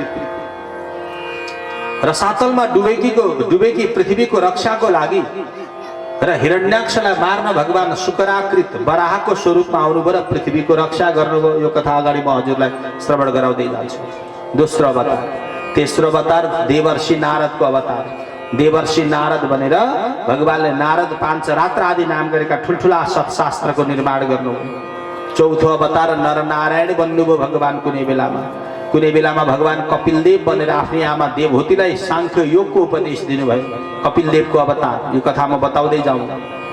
त्यसपछि भगवानले छैठौं अवतार दत्तात्रेय बनेर आउनुभयो। सातौं अवतार यज्ञ नारायण बनेर, आठौं अवतार ऋषभदेव, नौ अवतार पृथु बनेर आउनुभयो, राजा बनेर आउनुभयो प्रजाहरूको संरक्षण गर्न भनेर। दशौं अवतार भगवानले माछाको रूप धारण गर्नुभयो। कुनै बेलामा भगवान माछाको रूपमा मत्स्य अवतार बनेर आउनु भएको छ। हाम्रो भगवानले माछाको स्वरूप पनि धारण गर्नुभएको छ कुनै बेलामा। 11औं अवतार भगवानको धन्वन्तरी कछुवाको अवतार, 12औं धन्वन्तरी, 13औं मोहिनी, 14औं भगवानको नरसिंह अवतार जसले हिरण्यकश्यपलाई मार्नुभयो, प्रहलादको रक्षा गर्नुभयो। 15औं अवतार भगवानको वामन अवतार जो बलिको द्वारमा गएर 3 पाइला भूमिको बहानामा 3 लोकको सम्पत्ति हरण गर्दै बलि महाराजको भक्तिको परीक्षा गर्नुभयो, इन्द्रलाई सङ्कटबाट दूर गर्नुभयो। यो वामन अवतारमा म कथा सुनाउँ। 16औं अवतार परशुराम, 17औं अवतार वेदव्यास, 18औं अवतार भगवानको राम अवतारको रूपमा अवतरित हुनुभयो। मर्यादाको स्थापना राख्नुभयो भगवानले। 19औं अवतार बलराम, 20औं अवतार कृष्ण, 21औं अवतार बुद्ध अनि 22औं अवतार कल्की, 23औं अवतार हंस र 24औं अवतार हयग्रीव गरेर जम्मा मुख्य 24 अवतारको व्याख्या आउँछ भागवतमा। तर अलग अलग समयमा अलग अलग कार्य गर्न भगवान अवतरित भए पनि मुख्य चाहिँ भगवान स्वयं श्री कृष्ण हो। यति चांस कला पुंस कृष्णस्तु भगवान स्वयं। अरु भगवानका अवतार हुन्, कृष्ण चाहिँ अवतार होइन, कृष्ण स्वयं परिपूर्णतम हो। अवतार र अवतारीमा फरक छ के हजुर? मेरो सिङ्गो शरीर र शरीरका अवयवहरुमा फरक छ। नाक शरीरको एउटा भाग हो, कान शरीरको एउटा भाग हो हैन, हात शरीरको भाग हो, एउटा पार्ट हो, गोडा पनि शरीरको एउटा पार्ट हो। तर यी सबै कुरा मिलिसकेपछि के हुन्छ? मेरो एउटा सिङ्गो शरीरको निर्माण हुन्छ। त्यसैले भगवान कृष्ण सिङ्गो स्वरूप हो। और ती जति पनि अलि मैले अवतारको कथा सुनाए ती सबै भगवानका के हुन्? अंशावतार, आवेश अवतार, कला अवतार, यी सबै भगवानको अंशीभूत हो। त्यसैले भगवान एते चांस कला पुंस कृष्णस्तु भगवान स्वयं परिपूर्णतम अवतार चाहिँ स्वयं भगवान श्री कृष्ण हो। र उनै कृष्ण यो धरतीमा यो संसारमा जब आउनुभयो त्यसपछि कृष्णले 125 वर्षसम्म लीला गर्नुभयो। 125 वर्षपछि कृष्णले फेरि यो संसार त्यागेर जानुभयो। भगवान जाने बित्तिकै कलियुग आयो। हेर्नुस्, कलियुग भरिको अज्ञानता, अविद्या, नराम्रो हैन, अविद्या अज्ञान रूपी कलियुगले अब कलियुग यो संसारलाई आक्रान्त मचाउन थाल्यो, दुःख दिन थाल्यो, कष्ट दिन थाल्यो। त्यसपछि भगवानले सोच्नुभयो लु भएन भनेर हामी कलियुगी प्राणीको रक्षाको लागि भगवान स्वयं भागवत बनेर प्रकट हुनुभयो। भागवत कृष्ण नै भागवत बनेर प्रकट हुनुभयो। भागवत रूपी सूर्य बनेर जब भगवान यो जगतमा आउनुभयो त्यसपछि कलियुग रूपी अन्धकारले स्पर्श गरेन, कलियुग रूपी अन्धकार डराएर भाग्यो। किनभने आकाशमा सूर्य रहन्जेल अन्धकारले स्पर्श गर्न सक्दैन। आकाशमा सूर्य हुन्जेल अँध्यारो हुन्छ त? हुँदैन। भरे सूर्यास्त भएपछि अँध्यारो आइहाल्छ। यस्तो आउँछ अँध्यारो कि सामनेमा उभिएको मान्छेलाई पनि देख्न दिँदैन, हेर्न दिँदैन। कलियुग अंधकार हो और भागवत सूर्य हो। उज्यालो चाहिन्छ भने भागवतको सूर्यको नजिकमा जानुहोस्, अँध्यारो चाहिन्छ भने सूर्यलाई बिर्सिदिनुहोस्। त्यसैले कलियुगको दोषबाट बच्ने हो भने भागवतको सान्निध्यमा जानु पर्दो रहेछ। और भागवतबाट विमुख भएको जीवात्मालाई अज्ञान जनित कलियुगले अन्धकारले स्पर्श गर्छ। त्यही भएर कलियुगको दोषबाट बच्ने हो भने भागवतको सान्निध्यमा जानु पर्दो रहेछ। सुतजी भन्दै हुनुहुन्छ। त यो कलियुगमा उनै कृष्ण भागवत बनेर आउनुभयो। त्यही भएर भागवत किताब होइन, भागवत के हो? कृष्णको प्रतिस्वरूप हो भागवत भगवान। भागवत किताब की जय भन्छौँ त हामी, भागवत भगवान की जय भन्छौँ। अनि अरू किताबको यसरी पूजा गर्छौँ त जसरी अहिले हजुरले गर्नुभएको छ, कति मजाले गर्नुभएको छ। हेर्नुहोस् त, पूजा गर्नुहुन्छ, आराधना गर्नुहुन्छ, व्रत लिनुभएको छ, निष्ठामा हुनुहुन्छ, आचरणमा हुनुहुन्छ, सबै कुरालाई परित्याग गर्दै सब कुछ बिर्सिएर सबै कार्यलाई थाती राखेर भागवतमा तत्समर्पित बन्नुभएको छ। किनभने भागवत कुनै साधारण किताब होइन, भागवत कृष्णको प्रतिस्वरूप हो। कलौ नष्टदृशा मेषा पुराणार्को धुनोदित तत्र कीर्तयतो विप्रा विप्रर्षे भूरिते जसा। हे ऋषिगण हो, यो दिव्य श्रीमद् भागवत महापुराण प्रकट भएकै कलियुगको दोषबाट उन्मुक्ति दिलाउन हो, कलियुगको दोषबाट बचाउनको लागि, कलियुगबाट उन्मुक्त बनाउन, यस्ता यस्ता दोषबाट उन्मुक्ति बनाएर भगवानको सान्निध्यता प्रदान गर्न कृष्ण नै आज भागवत रूपी सूर्य बनेर प्रकट हुनुभएको छ। त्यसैले हे कलियुगी मनुष्य हो, भागवतको सान्निध्यमा जाओ। कलियुगले स्पर्श गर्दैन, भागवतबाट विमुख भयो भने कलियुगले स्पर्श गर्छ। भनेपछि शौनकादि ऋषिहरूले भन्नुभयो, गुरुदेव होइन, सारा दोषबाट बचाउन सक्ने सामर्थ्य भएको यो भागवत, यसलाई, यो भागवतलाई बनायो कसले? भागवतको प्रादुर्भाव कसरी भयो त्यो बताइदिनुहोस्। भागवतलाई कसले प्रकट गर्यो? कहिले प्रकट भयो भागवत? किन प्रकट भएको यो भागवत? यो भागवतलाई बनाउने वालाले आज के सोचेर बनाउनु हो? यो भागवतको महत्त्व के हो? अनि यो भागवतको प्रचार प्रसार यो जगतमा, यो संसारमा कसले गर्यो त्यो पनि बताइदिनुहोस्। सबैभन्दा पहिलो धरतीमा, यो संसारमा भागवतलाई ल्यायो कसले त्यो पनि बताइदिनुहोस्। भागवतको प्रथम वक्ता को हो? भागवतको प्रथम श्रोता के हो, को हो त्यो बताइदिनुहोस्। भनेपछि अब सुतजी महाराजले शौनकादि 88,000 ऋषिहरूलाई श्रीमद् भागवतको उत्पत्तिको व्याख्या गर्नुभयो। आदरणीय भक्तजनहरू, हजुर हामी जुन भागवतको महत्त्व सुन्दैछौँ आजबाट, आखिर यो भागवतलाई कसले प्रकट गर्यो, कहिले प्रकट भयो, होइन, किन प्रकट भयो यो भागवत, यसको रहस्य पनि तपाईँ हामीले बुझ्नुपर्छ। यो भागवतको यति धेरै महत्त्व किन भएको छ, कसरी प्रकट भयो यो भागवत, हामीले बुझ्न अति आवश्यक छ।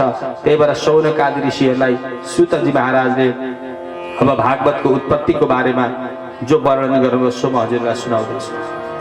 गोविन्द भगवानको जय हो। द्वापरे समनु प्राप्ते तृतीय युग पर्याये जात पराशराद योगी वासव्यम कलया हरे। जम्मा 4 प्रकारका युग हुन्छन्। हेर्नुहोस्, सबैभन्दा पहिलो युग सत्ययुग, होइन, दोस्रो त्रेता, तेस्रो द्वापर अनि चौथो कलियुग। 4वटा युग मध्येमा एकपल्ट के भएछ नि, द्वापर युगको सकिने बेलामा, कलियुग सुरु हुने बेलामा पृथ्वीमा एउटा घटना घट्यो। कलियुग सुरु भएको थिएन, अर्थात् द्वापर युग सकिन लागेको थियो। एकजना ऋषि हुनुहुन्थ्यो हजुर, सरस्वती नदीको किनारमा, जसको नाम थियो पराशर, महर्षि पराशर। बडा तपस्वी हुनुहुन्थ्यो, अत्यन्त ज्ञानी हुनुहुन्थ्यो, शक्ति सम्पन्न, योग सिद्ध, तपस्या सिद्ध हुनुभएको महान ऋषि हुनुहुन्थ्यो।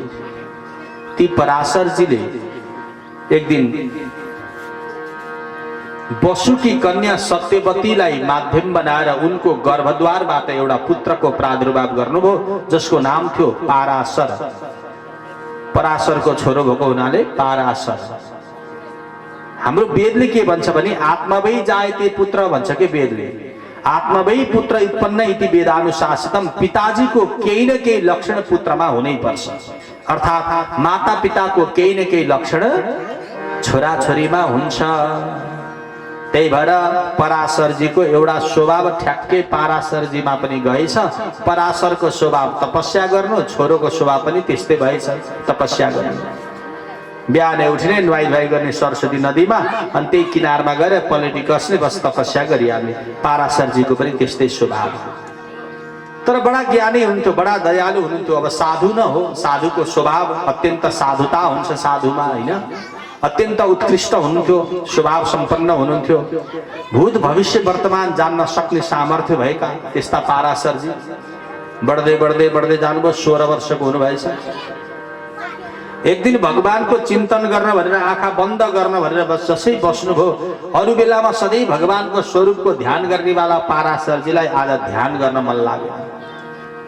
यसो आँखा बन्द गर्नुभएको उहाँले एउटी 16 वर्षकी तरुणी कन्या र एउटा डरलाग्दो कालो पुरुषलाई देख्नुभएछ आफ्नो मानस पटलमा। झसङ्ग हुनुभयो, होइन? सधैँ भगवानको चिन्तन गर्नेवाला म आज के भएको होला मलाई? एउटी सुन्दरी युवती पो दिमागमा नाचिरहन्छ। त्यति मात्रै हो र त्यो युवतीको नजिकमा एउटा डरलाग्दो कालो पुरुष हातमा दण्ड लिएर उभिरहेको छ। के देखेको होला मैले? यसो ध्यान दृष्टिले हेर्नुभयो, अब के रहेछ? उहाँ त ज्ञानी हुनुहुन्थ्यो, तपोनिष्ठ हुनुहुन्थ्यो, कुरा बुझिहाल्नुभयो। उहाँले थाहा पाउनुभयो, युग धर्म व्यतिक्रम प्राप्तम भूमि युगे युगे। ओहो, लु लु, अब यो द्वापर युग सकिन लाग्यो, अब अर्को युगको आगमन हुने बेला भएछ। यो डरलाग्दो कालो पुरुष भनेको कलियुग रहेछ, अनि यी युवती भनेकी भगवानकी माया रहेछन्। अब कलियुगका मनुष्यहरू भगवानकी मायामा अलमल्लिएर अब आफ्नो वास्तविक धर्म र कर्मलाई बिर्सिनेवाला हुनेवाला छ। अब बिर्सिन थाल्नेछन्। यो युगको धर्म हो यो। अब आउँदो युग कलियुग हो, बडा डरलाग्दो छ, हातमा दण्ड लिएर बसिरहेको छ। अनि त्यो युगको नजिकमा, त्यो कालो पुरुषको नजिकमा एउटी 16 वर्षकी युवती छिन्, नव यौवन सम्पन्न युवती, अर्थात् ती हुन् भगवानकी माया। कलियुगका मनुष्यहरू सबै भगवानकी मायामा अलमल्लिरहन्छन्। भगवानको मायामा अलमल्लिएर आफ्नो वास्तविक मार्गलाई बिर्सिनेवाला हुन्छन्। अब कलियुगका मनुष्यहरू आफ्नो सतमार्गलाई बिर्सिएर जो अलग मार्गमा हिँड्छ भने अब के हुन्छ? हिँड्नु पर्ने बाटोमा नहिँडेर जो गलत बाटोमा हिँड्छ भने के हुन्छ? एक्सिडेन्ट हुन्छ, दुर्घटना हुन्छ, होइन? आफ्नो बाटो छोडेको गाडीले अर्कै बाटो पक्रियो भने त दुर्घटना पनि हुन सक्छ नि। मनुष्यको जुन धर्म हो, जुन स्वभाव हो, त्यो धर्म र स्वभावबाट विपरीत भएर मनुष्य यदि अलग मार्गमा हिँड्यो भने मनुष्यको अब दुर्घटना हुन्छ। अर्थात् पावन मनुष्य पनि अब पतित हुनेवाला छ, उसको दुर्गति हुनेवाला छ। अब कलियुगका मनुष्यहरूको त्यो भयावह अवस्था आउनेवाला छ भनेर पाराशरजीले यो कुरा बुझ्नु भयो। उहाँ त स्वयं त्रिकालदर्शी हुनुहुन्थ्यो, भूत भविष्य वर्तमान जान्नेवाला हुनुहुन्थ्यो। बडा चिन्ताले स्पर्श भयो, चिन्ताले ग्रसित हुनुभयो पाराशरजी। अब के गर्ने होला? मायाको तो सब भजे। अब कलियुगमा कस्ता हुन्छन् मनुष्य? मायाको तो सब भजे, पर माधव भजे न कोई। यदि जो कोई माधव को भजे, माया चेली हो। मायालाई त सबै भज्नेवाला हुन्छन् कलियुगमा। माया भनेको झुटो पदार्थ के, झुटो पदार्थमा अलमल्लिनेवाला सबै मनुष्य हुन्छन्। तर त्यो झुटो माइक पदार्थ प्रकट गर्नेवाला माधवलाई त सबले बिर्सिन थाल्छन्। झुटो वस्तुमा अलमल्लिएको मनुष्य सत्य वस्तुलाई बिर्सिन्छ। उसले सत्य वस्तुलाई बिर्सिनेवालाको दुरावस्था हुन्छ। त्यस कारणले गर्दा अब त्यो भयावह स्थिति, त्यो भयावह डरलाग्दो समयबाट अब मनुष्यलाई कसरी तार्नु होला, कसरी कल्याण होला मनुष्यको भनेर पाराशरजीलाई बडा चिन्ताले छोयो। किन चिन्ता लाग्यो भन्दा हामी मनुष्यहरूको दुरावस्था देखेर अब यो कलियुगी मनुष्यहरूको बडा डरलाग्दो अवस्था आउने भयो। लौ न कलियुगको मनुष्यको कल्याण कसरी गर्ने होला भनेर पाराशरजीलाई त्यो चिन्ताले स्पर्श भयो। पाराशरजी बडा चिन्तित हुनुभयो। एउटा कुरा हजुरलाई बताऊं, अर्काको दुःखमा दुखी हुनेवालालाई साधु भनिन्छ। आफ्नो दुःखमा दुखी त जो कोही पनि हुन सक्दछ। आफ्नो दुःखमा त जो कोही पनि दुखी भइहाल्छ नि। मलाई दुःख परेको बेलामा मैले दुखी हुनुपर्छ भन्ने कुरा त बिष्टा भोजन गर्नेवाला कुकुर र सुँगुरलाई पनि थाहा छ। कुकुर र सुँगुरलाई गएर हिर्काउनुहोस् त, दुखेपछि अब रुनुपर्छ, कराउनुपर्छ, भाग्नुपर्छ भन्ने कुरो उसलाई पनि थाहा हुन्छ। आफ्नो दुःखमा दुखी हुन जसले पनि जानेका छन्, तर अर्काको दुःखमा दुखी हुन तिनले मात्रै जानेका हुन्छन् जो स्वयं भगवानका परम भक्त छन्। साधु भनेको त्यही हो, साधनोति पर कार्याणि स साधु। साधु स्वरूपले होइन, साधु स्वभावले हुनुपर्छ। रूपरङ्गले साधु बन्न सकिँदैन, त्यो त बाह्य बनावटले साधु बन्न कहाँ पाइन्छ। साधु भनेको स्वभावले हुनुपर्छ। साधुमा साधुता त तब मात्रै झल्किन्छ जब ऊ अर्काको दुःखमा दुखी हुन्छ। पाराशरजीलाई हामी कलियुगी प्राणी प्रति बडा दया लागेर आयो। लु बर्बाद अब यो कलियुगका मनुष्यहरूको हेर दुरावस्था। यिनीहरू अब के गर्छन्, मायामा अल्बलिरहेका छन्, असत्य पदार्थलाई अपनाइरहेका छन्, मिथ्या पदार्थलाई मेरो भनेर रमाइरहेका छन्, झुटो वस्तुलाई सत्य भनिरहेका छन्। झुटो वस्तुलाई जसले सत्य भन्छ त्यो हो एक दिन धोकामा परिणत हुन्छ। ध्यान दिनु होला। गहिरो कुवामा, गहिरो खाल्टोमा माथिबाट घाँसपात पतिङ्गरले ढाकेको छ, परबाट हेर्दा खाल्टो देखिँदैन, त्यहाँ गएर उफ्रियो भने गुरुम खाल्टोमा पर्छ। त्यस्तै प्रकारले यो हो असत्यमय संसारमा सत्यको अनुभूति गरिरहेका छन् यी मनुष्यहरू। अब यिनीहरूको दुर्गति हुने हो। लौरनी मनुष्यको कल्याण पो कसरी गर्ने होला भनेर अब पाराशरजीलाई न दिनमा न रातमा न निन्द्रा लाग्छ न भोक लाग्छ, बडा दुखी हुनुभयो। अब गर्ने के त, अब गर्ने के हेर्नुहोस्, मनुष्यको लागि हेर्नु त कति दया गर्नुभएको पाराशरजीले। उहाँले एउटा वेदलाई 4 भागमा खण्डित गर्नुभयो, 4 भागमा विभाजित गर्नुभयो। त्यो दिनदेखि 4वटा वेद भए, ऋग्वेद, यजुर्वेद, सामवेद, अथर्ववेद। पहिलो एउटा मात्रै वेद थियो, त्यो वेदलाई 4 भागमा डिभाइड गर्नुभयो। अब यी मनुष्यहरूले अलग अलग वेदको अध्ययन गरेर ज्ञान प्राप्ति गर्छन् कि भनेर, तर त्यत्रो दुःख गरेर 4वटा वेद त बनाउनु भयो, तर के गर्नु, मनुष्यले वेदको अध्ययनै गरेनन्। त्यही भएर एउटा वेदलाई 4 भागमा विभाजित गरेको हुनाले ती पाराशरजीको नाम वेद व्यास बरु भयो, तर मनुष्यले वेदको अध्ययन गर्न चाहिँ सकेन। बोले वेद व्यासजी महाराजको। यी तिनै वेद व्यास हुन्, तिनै पाराशर हुन् जसले एउटा वेदलाई 4 भागमा विभाजित गर्नु। 4वटा वेद बनाउँदा पनि मनमा शान्ति भएन, किनभने कलियुगका सबै मनुष्यले वेदको अध्ययन गरेनन्। गर्छन् त अहिले तपाईँहरूले गर्नु भएको छ त वेदको अध्ययन। आफूले आफैलाई प्रश्न गर्नुहोस्, के हो वेद भनेको? त्यो वेदाङ्ग के हो? वेदका ती मन्त्रहरू, वेदका सारांशहरू, वेदले दिएको उपदेश के हो? खै तपाईँ हामीलाई थाहा छ? हाम्रो त कर्तव्य थियो, हाम्रो त धर्म थियो वेदको अध्ययन गर्नु, तर विडम्बना वेदको अध्ययन गरेन। त्यही भएर अहिले हाम्रो धर्ममा ह्रास हुँदै गएको छ। अर्काको विद्या अध्ययन गरेर होइन, आफ्नो विद्या अध्ययन नगरेको परिणाम हाम्रो धर्ममा ह्रास पनि भइरहेको छ कि। त्यही भएर हामी बिग्रेको अरूको पढेर होइन, हामी बिग्रेको आफ्नो नपढेर चाहिँ। कसले पढ्ने आजकल वेद? कहाँ पढाउँछन् वेद? खै कहीँ छन् त? कुनै स्कुल विद्यालयमा कसले पढाउँछन् वेद के हो, वेदान्त के हो, त्यसको सारांश के हो? खोइ कसलाई थाहा छ? त्यसैले ती वेदहरू त्यत्रो दुःख कष्ट गरेर बनाउनु भयो वेद व्यासजीले, तर त्यो पनि बेकारमा मिहिनेत मात्र। मनमा शान्ति भएन वेद व्यासको। अब यो वेद बनाएर नहुने भयो। अब स्त्री जाति, शूद्र जाति सबैले पढ्न सुन्न मिल्ने गरी अब म सरल भाषामा बनाउँछु भनेर त्यही वेदलाई पुराणमा रूपान्तरण गर्नुभयो। एउटा वेदलाई 17वटा पुराणमा रूपान्तरित गर्नुभयो, तर पनि मनमा शान्ति भएन। अब पुराणलाई त सबैले पढ्न पाउँछ, वेदलाई त जो योग्य छन् त्यस्ताले मात्रै पढ्नु पर्थ्यो। स्त्री जातिलाई निषेध गरेको छ, शूद्र जातिलाई निषेध गरेको छ वेद पढ्न सुन्न। अब कलियुगमा सबैलाई पढ्न होस्, सुन्न होस्, अनुकरण गर्न सजिलो होस् भनेर पुराण बनाउनु भयो वेद व्यासले, तर पनि मनमा शान्ति भएन, किनभने पुराण पनि सबैले रुचाए। सबैले रुचाए पो मनमा शान्ति हुन्छ। आफूले गरेको कर्ममा त तब मात्रै आनन्द हुन्छ जब त्यसको प्रतिफल देखिन्छ के। बडा दुखी हुनुभयो। अनेक प्रकारका वेदान्त बनाउनु भयो, उपनिषद बनाउनु भयो, महाभारत आदि नाम गरेका शास्त्रहरूको निर्माण गर्नुभयो। जति सुकै शास्त्र, अर्थ, साम दाम दण्ड भेद, अर्थनीति, भेदनीति, राजनीति, अनेक प्रकारका नीतिहरूको प्रतिपादन गर्नुभयो। मोक्ष धर्म, मुक्ति धर्म, मानव धर्म, वर्ण धर्म, स्त्री धर्म, राजधर्म, सबै धर्मको व्याख्या गर्नुभयो विभिन्न शास्त्रमा, तर पनि मनमा शान्ति भएन वेद व्यासलाई। हे भगवान, अब के गर्ने होला? कसरी मनमा शान्ति होला? यी कलियुगका मनुष्यहरूको कल्याण कसरी पो गर्ने होला?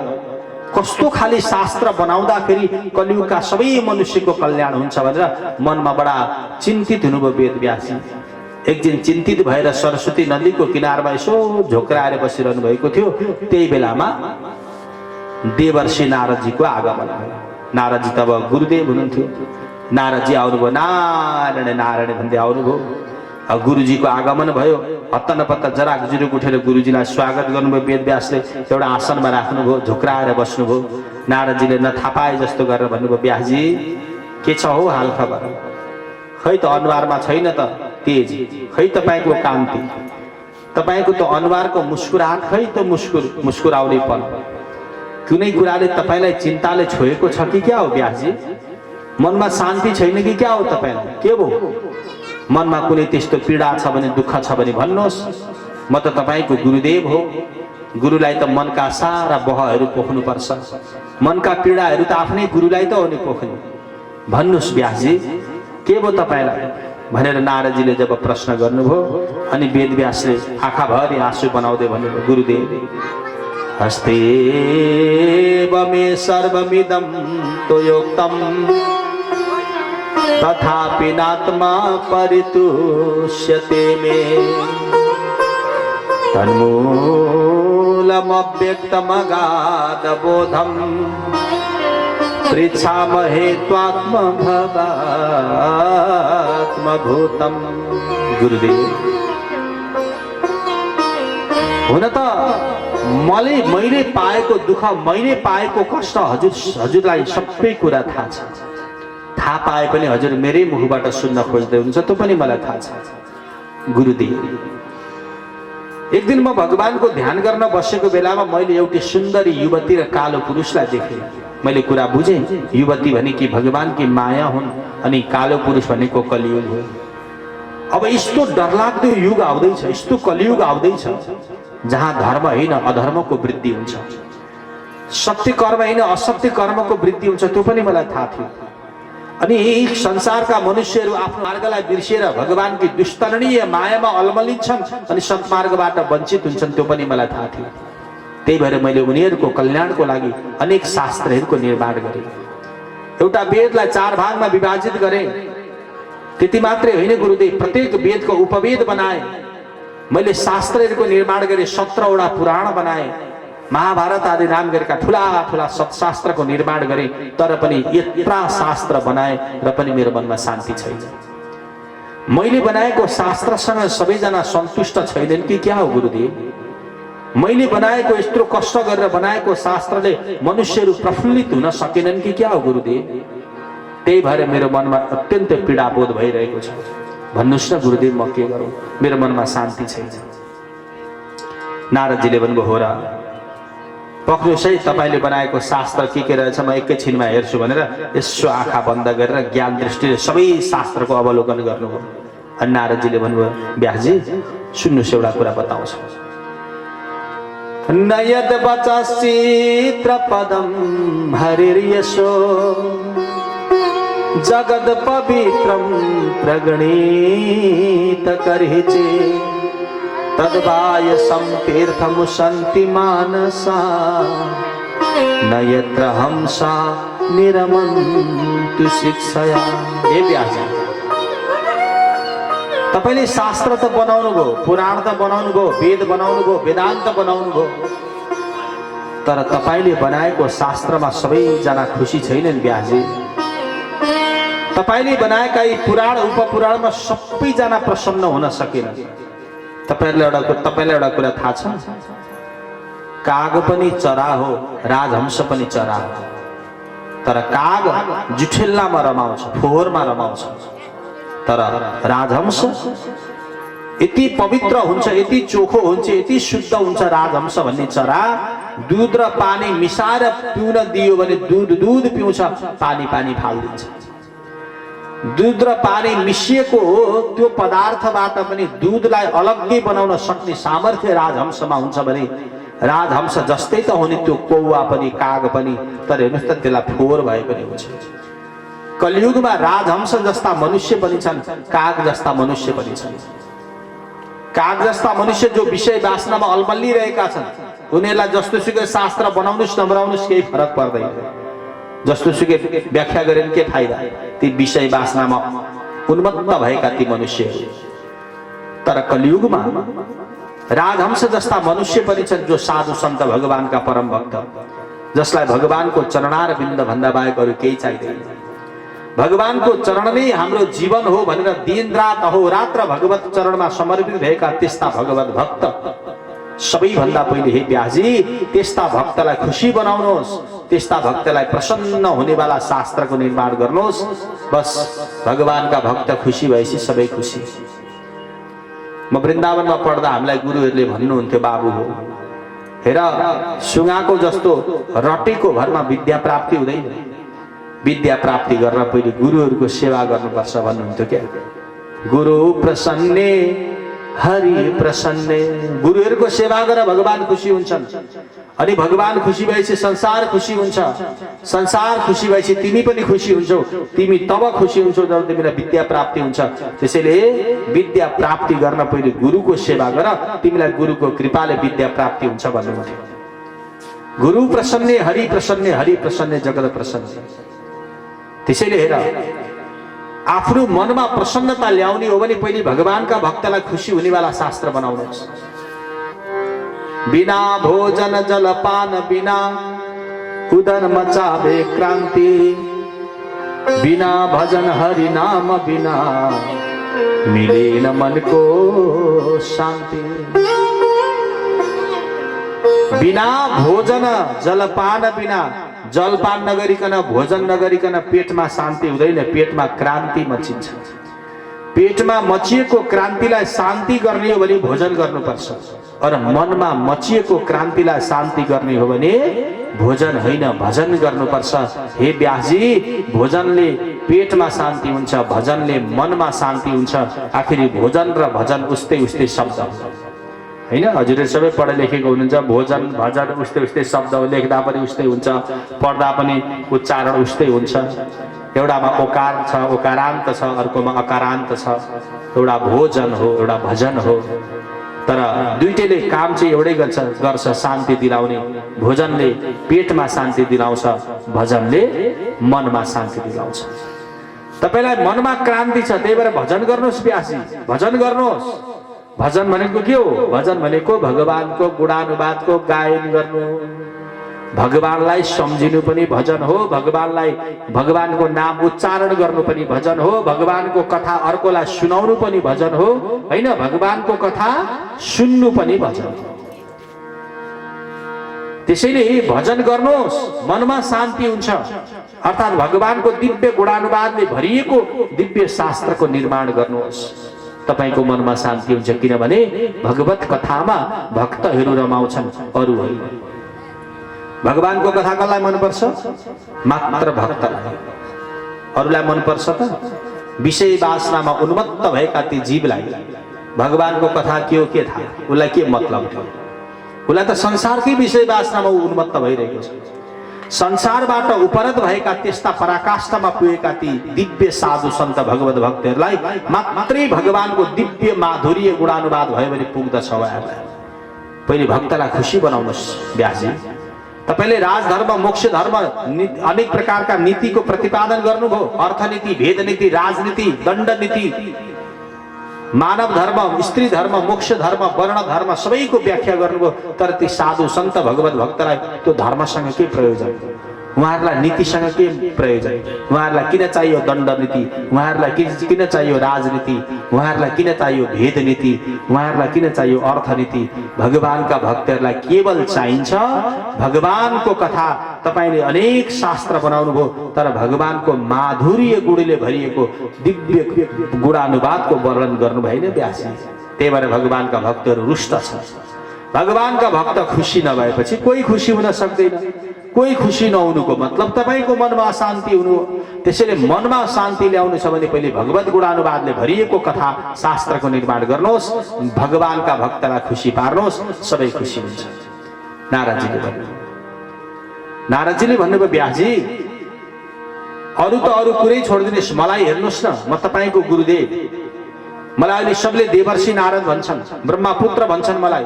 मैले हातमा बजाएको यो वीणा छ नि, यो मलाई भगवान नारायणले प्रदान गर्नुभएको, जबकि म नारद, म ब्रह्मपुत्र नारद, भगवानको परम भक्त नारद, म पूर्व जन्ममा एउटा दासीको छोरो थिएँ। थाहा छ व्यासजी? मलाई मेरो पूर्व जन्मको पनि कहानी थाहा छ। म पूर्व जन्ममा एउटा दासीको छोरा थिएँ। नारदजी भन्दै हुनुहुन्छ आफ्नो कथा सुनाएर व्यासजीलाई चित्त बुझाउँदै हुनुहुन्छ। अहम पुरातीत भवे भवं मुने दास्यास्तु कस्यासन वेदवादिना निरूपितो बालक एव योगिना शुश्रूषणे प्रावृष्य निर्विवेक्षता। हे व्यासजी, म पूर्व जन्ममा एउटा दासीको छोरो थिएँ। मेरो पिताजीको मृत्यु म आमाको गर्भमा आएदेखि नै भएको थियो। मेरी आमा शूद्र जातिकी हुनुहुन्थ्यो। मेरो पिताको मृत्यु भयो, आमा बेसहारा बन्नुभयो। आमाको गर्भमा म प्रवेश गरेँ। दिनानुदिन म माताको गर्भमा बढ्दै बढ्दै गएँ। मेरी आमा अशक्त हुनुभयो। अनि माताले सोच्नुभयो, एउटी असल माताको परम धर्म भनेको गर्भमा रहेको बालकलाई सकुशल जन्म दिनु माताको परम धर्म हो। त्यही भएर मैले म भित्रको बालकलाई जन्म दिनुपर्छ, म भित्रको बालकलाई बचाउन पनि मैले केही न केही खानपिन गर्नुपर्छ, किन आमाले खाएको अन्न रसबाट बालक तृप्ति हुन्छ। त्यही भएर मेरी आमा घर घरमा भिक्षा माग्न थाल्नु।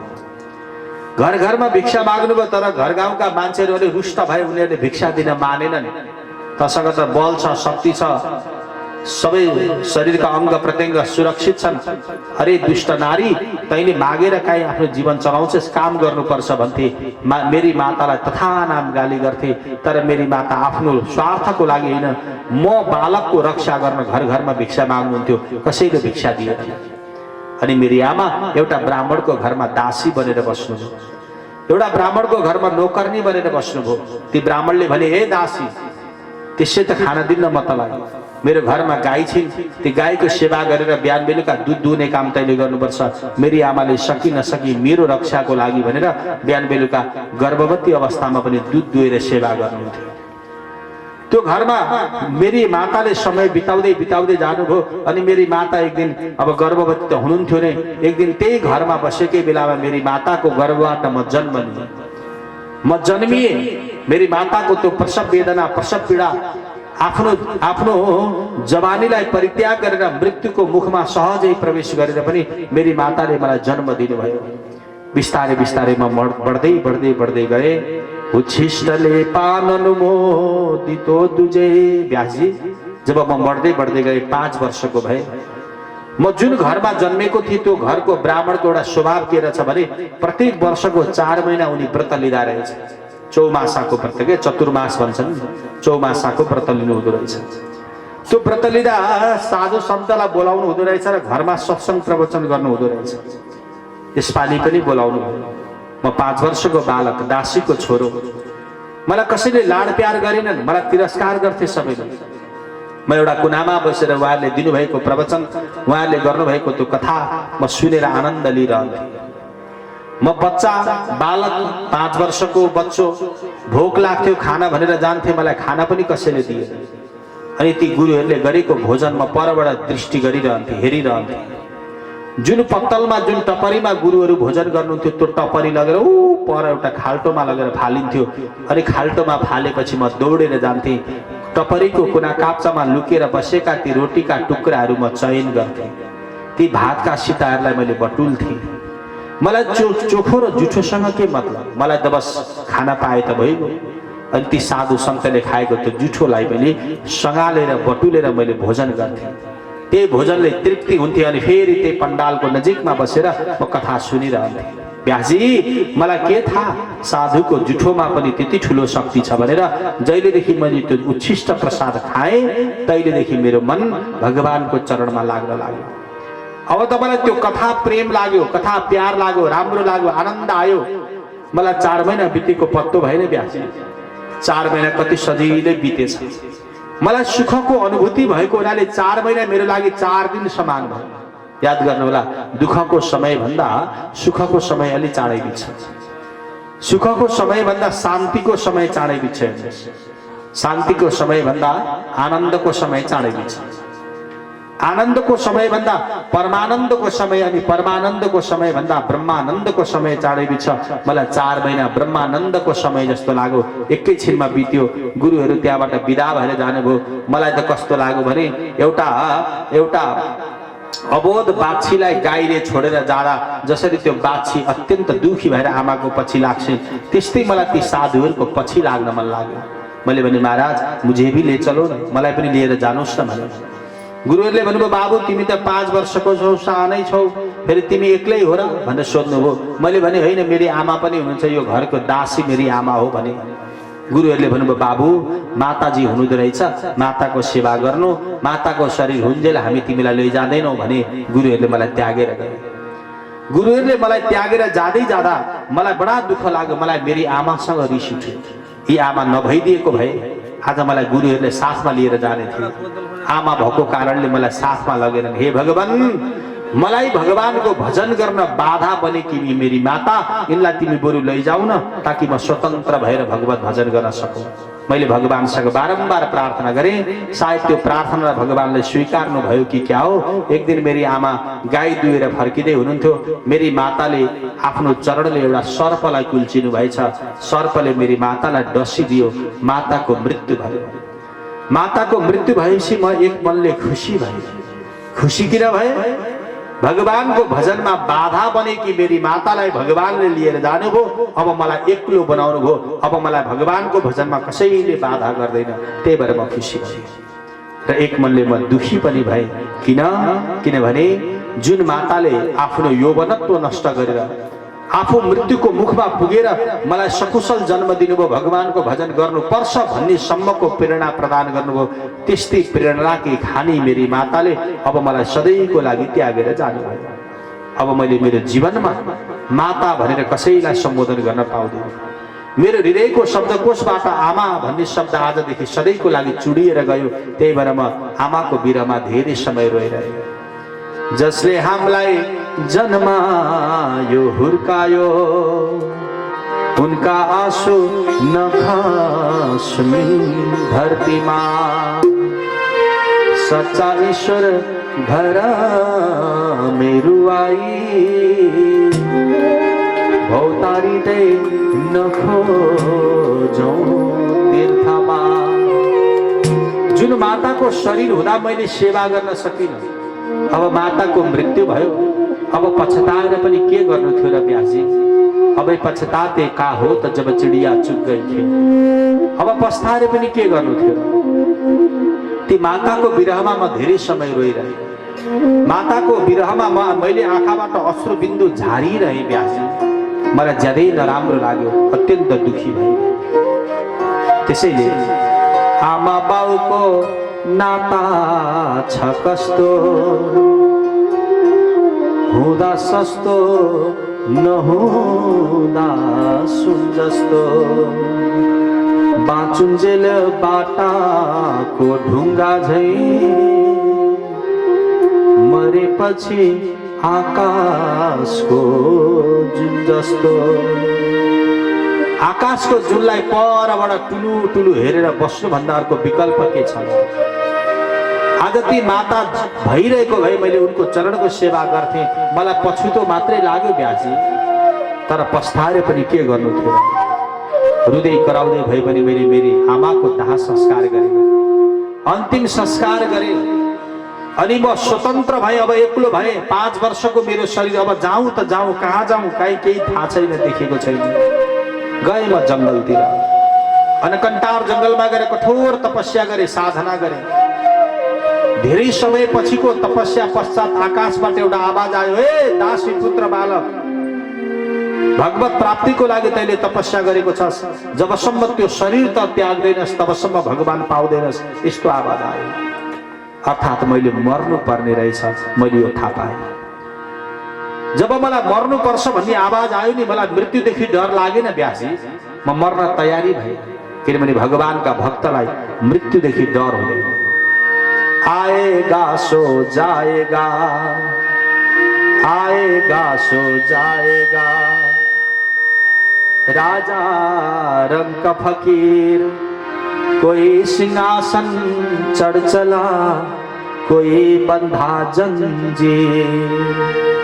सुनको सिंहासनमा 24 घण्टा बस्नेवाला पनि अनि जीवन पर्यन्त बन्दी गृहमा जेल जीवन बिताइरहेका त्यस्ता कैदीले पनि एक दिन त मर्नै पर्छ, किनभने आएको व्यक्ति एक दिन जानै पर्छ। त्यही भएर म जन्मेको केवल मर्नको लागि। मनुष्य जन्मिन्छ किन? मर्नको लागि, होइन? अर्थ केही उपलब्धि छ त? मनुष्यको शरीर भनेको त पानीको फोका जस्तो हो नि। आकाशबाट पानी परेको बेलामा हेर्नु होला, बलेसीमा केही फोकाहरू उठ्छन् पानीका। किन उठेका ती फोका? केही छ त्यसको उत्तर? बस फुट्नलाई उठे। कतिखेर फुट्छन्? कतिखेर 1 मिनट पनि अडिन्छ, कुरै उठ्ने बित्तिकै फुटिहाल्छ। त्यसैले म जन्मेकै केवल मर्नको लागि। जब भगवानले मलाई निमन्त्रणा गर्नुभएको छ भने मैले बाँच्ने प्रतीक्षा गर्नु पनि बेकार छ भनेर मैले भगवानसँग प्रार्थना गरेँ, हे नाथ म मर्न पाऊँ। प्रभुलाई मैले पुकार गरेँ। भगवानले सायद मेरो प्रार्थना स्वीकार्नु भयो। एक दिन भयंकर पानी पर्यो, आधी बिहारी चल्यो। त्यही पानीमा म डुबेछु र म त्यही पानीमा डुबेर मरेछु। शरीर बगेर गयो, कहाँ गयो थाहा छैन। अनि मेरो त्यो जीवात्मा शरीरबाट अलग भएर सिधै गयो ब्रह्मलोक। ब्रह्माको नाकबाट मेरो जीव प्रवेश गर्यो। पछि ब्रह्माजीले सृष्टि गर्ने बेलामा 10औं पुत्रको रूपमा मलाई प्रकट गर्नुभयो। हेर न व्यासजी, उतिखेरको दासी पुत्र बालक आजमा हेर त ब्रह्मा पुत्र नारद बन्न सफल भयो। उतिखेरको दासी पुत्र बालक यतिखेर म ब्रह्मा पुत्र बन्न सफल भएँ। अहिले मैले बजाएको यो वीणा छ नि, यो मलाई नारायणले दिनुभएको ब्रह्मालोक, विष्णुलोक, महेश्वर कसैको लोकमा मलाई जान रोकटोक छैन। आज मलाई म आज तिम्रो पनि गुरुदेव भएको छु। मलाई भगवानको भक्त भन्छन् सबले, भगवानको दास भन्छन् सबले। हेर त पूर्व जन्मको दासी पुत्र बालक आजमा हेर त ब्रह्मा पुत्र नारद बन्न सफल भए। 4 महिनासम्म त्यो साधुको संगत गरेको परिणाम मेरो अन्तःकरणमा रहेका दुर्बुद्धि नष्ट भए। परिणाममा त्यही सद्बुद्धिले आज मैले भगवत गति प्राप्ति गरेँ। त्यसैले साधुको संगत कहिले व्यर्थ हुँदो रहेछ व्यास। मैले भनेको मान, मैले भनेको बुझ तिमी। ए व्यास, मनमा चिन्ता लिएर नबस। संसारका प्रत्येक मनुष्यको कल्याण तब मात्रै हुन्छ जब तिमीले भगवानका भक्तहरूलाई खुसी बनाउने वाला शास्त्र निर्माण गर्छौ। अनेक अर्थनीति, भेदनीति, दण्डनीति, राजनीतिका व्याख्या गरेर के फाइदा? व्याख्या नै गर्छौ भने भगवानको माधुर्य गुणको व्याख्या गरेन व्याजी। त्यस्तो दिव्य गुणानुवादले भरिएको शास्त्रको निर्माण गर, बस भगवानको भक्तहरूको कृपा हुन्छ तिमीलाई। नारदजी महाराजले व्यासजीलाई जब सम्झाउनु भयो, व्यासजी गदगद हुनुभयो, खुसी हुनुभयो। अनि नारदजीले 4 वटा श्लोक ब्रह्माजीले दिनुभएको चतुश्लोकी भागवत व्यासजीलाई सुनाउनु भयो। व्यासजीले त्यही चतुश्लोकी भागवत कानमा सुनेर हृदयमा मनन गरेर पलेटी कसेर तपस्या गर्न थाल्नुभयो। यसरी तपस्या गर्नुभयो वेद व्यासले कि उहाँले त्यही 4 वटा श्लोकलाई मन्थन गर्दै गर्दै गर्दै गर्दै उहाँले आफ्नो मानस पत्रमा 18,000 श्लोक प्रादुर्भाव गर्नुभयो। त्यही 18,000 श्लोकलाई पछि ग्रन्थाकारको रूप दिनुभयो, जसलाई तपाईँ हामी श्रीमद् भागवत महापुराण भनेर सम्बोधन गर्छौँ। बोले भागवत भगवानको। यो त्यही भागवत हो, त्यही चतुश्लोकी भागवतको बृहद रूप हो यो भागवत, जहाँ अरू कुनै धर्मको होइन मात्रै दिव्य भगवानको गुणानुवादको व्याख्या गरिएको छ, जसलाई अरूले होइन भगवानका भक्तले रुचाउँछन्। त्यही भएर ध्यान दिनु होला, भागवतलाई जो कोहीले रुचाउँदैन, केवल भगवानका भक्तले रुचाउँछन्। पूर्व जन्मको पापले, पापरूपी रोगले ग्रसित भएका जीवात्मालाई भागवत प्रति श्रद्धा हुँदैन। हजुरलाई एउटा कुरा बताऊँ, मिठाई खानेकुरा पनि कहिलेकाहीँ रोगी व्यक्तिलाई खान दिनुभयो भने उसले नमिठो भन्छ के। हजुर ज्वरो आएको मान्छे, एकदम शरीर सिकिस्त भएको मान्छेलाई 84 व्यञ्जन भोजन तयार गरेर दिनुहोस् त, मुख नमिठो भएको हुन्छ, उसको मुख बङ्ग्याइहाल्छ खाने बेलामा। मलाई त रुचि नै छैन, मिठै लागेन भन्छ। त उनले मिठो भएन भन्दैमा खानेकुरा नमिठो भएको हो त? खानेकुरा त मिठै थियो, बिचरा ऊ रोगी छ, पीडित छ, त्यही भएर उसलाई मिठै पनि नमिठो लाग्यो। पूर्व जन्मको पापरूपी रोगले ग्रसित भएको जीवात्मालाई श्रीमद् भागवत प्रति श्रद्धा हुँदैन। त्यसैले सम्झिनु, जसलाई भागवतमा श्रद्धा छैन बिचरा रोगले ग्रसित भएको रहेछ भनेर बुझ्नुपर्छ। त्यसैले भागवतमा त्यस्ता व्यक्तिको मात्रै आगमन हुन्छ जसलाई भगवानको प्रत्यक्ष कृपा भइरहेको हुन्छ। कृपा कटाक्षको पात्र नै भागवत श्रवण गर्न योग्य हुन्छ। अरू जो कोहीले भागवत सुन्न कहाँ पाउँछन्? चाहेर पनि पाउँदैनन् के। चाहेर पनि रोगी मान्छेले मिठो खानेकुरालाई मिठो भन्न सक्दैन, उसलाई रुचि हुँदैन। त्यस कारणले हे व्यासजी महाराज, भगवानको गुणानुवादले भरिएको कथा निर्माण गर्नुहोस्। दिव्य भागवतको निर्माण गर्नुभयो वेद व्यासले। यही भागवतलाई, त्यही भएर भागवतलाई हेर्नुहोस् व्यासस्य समाधि भाषा भन्छ। व्यासको समाधि भाषा हो यो भागवत, हैन?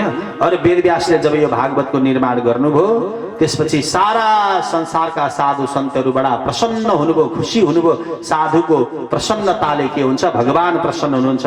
भगवान प्रसन्न भएपछि संसार प्रसन्न हुन्छ। संसार प्रसन्न भएपछि वेद व्यासजीको मनमा पनि शान्ति भयो, खुसी हुनुभयो। शोक, मोह, डर सबै कुरालाई नष्ट गर्ने सामर्थ्य, भूत भविष्य वर्तमानका पीडाहरूलाई नष्ट गर्ने सामर्थ्य श्रीमद् भागवत महापुराणमा जब प्राप्ति भयो, वेद व्यासजी गदगद हुनुभयो, खुसी हुनुभयो, प्रसन्न हुनुभयो। नारदजीको जय जयकार गर्नुभयो। वेद व्यासजीले भन्नुभयो, गुरुदेव मैले यति मिठो यति राम्रो पवित्र भागवत त बनाएँ, तर बनाएको यो भागवत अब सुनाउनु पो कसलाई? नारदजीले इशारा गर्दै भन्नुभयो, तपाईको एउटा छोरो हुनुहुन्छ नि सुकदेव, त्यही सुकदेवलाई सुनाउनुहोस् न। अब यो भागवत श्रीमद् भागवत महापुराण वेद व्यासले आफ्नै पुत्र सुकदेवजीलाई अध्ययन गराउनु भयो र यो अध्ययन गर्नुभएको यो भागवत सुकदेवजीले सबैभन्दा पहिला परीक्षितलाई श्रवण गराउनु भयो। परीक्षितजीलाई 7 दिन श्रवण गराउनु भयो। परीक्षितलाई श्रवण गराउने क्रममा हजारौं ऋषि महर्षिहरूले श्रवण गर्नुभयो। त्यतिखेर ऋषि महर्षिहरूले सुनेको यो भागवतलाई एकले अर्कालाई सुनाउँदै सुनाउँदै सुनाउँदै सुनाउँदै एक कान दुई कान मैदान गर्दा गर्दै यो जगतमा यो भागवत प्रसिद्ध भयो। आज यो भागवत हेर्नुहोस्, हजुर हाम्रो घर घरमा आच्छादित हुनुभएको छ। बोले भागवत भगवानको। यो त्यही भागवत हो जो वेद व्यासजीले निर्माण गर्नुभयो। पहिले पहिले त अब लेख्ने परम्परा हुँदैन थियो, श्रुति परम्परा हुन्थ्यो, हैन? कानले सुनेपछि अहिले मैले भनेको पुराण पहिलेको समय हुन्थ्यो भने हजुरहरूले एकपल्ट सुनेपछि मैले जे भने त्यही अरूलाई सुनाउन सक्नुहुन्थ्यो के। त्यस्तो पावर, त्यस्तो सामर्थ्यता हुन्थ्यो पहिले पहिले। अहिले पो लेखन परम्परा भयो, लेखेपछि मात्रै ज्ञान हुन्छ, सुनेपछि केही मात्रै ज्ञान हुन्छ, सबै ज्ञान हुँदैन। त यसरी यो भागवत आज प्रचारित भयो। तसर्थ भागवतको निर्माताको हो वेद व्यास, भागवतको प्रथम वक्ताको हो सुकदेव, भागवतको प्रथम श्रोताको हो परीक्षित। अब सुकदेवजीलाई वेद व्यासजीले भागवत अध्ययन गराउनु भयो। को हुन् सुकदेव, को हुन् परीक्षित, यो कथा अब हामी भोलि बिहान श्रवण गर्छौँ। गोविन्द भगवानको संतन के संग लाग रे, तेरी अच्छी बनेगी। संतन के संग लाग रे, तेरी अच्छी बनेगी। संतन के संग लाग रे, तेरी अच्छी बनेगी। संतन के संग लाग रे, तेरी अच्छी बनेगी। अच्छी बनेगी तेरी किस्मत जगेगी, अच्छी बनेगी तेरी किस्मत जगेगी। ओए तेरो बड़ो भाग रे, तेरी अच्छी बनेगी। ओए तेरो बड़ो भाग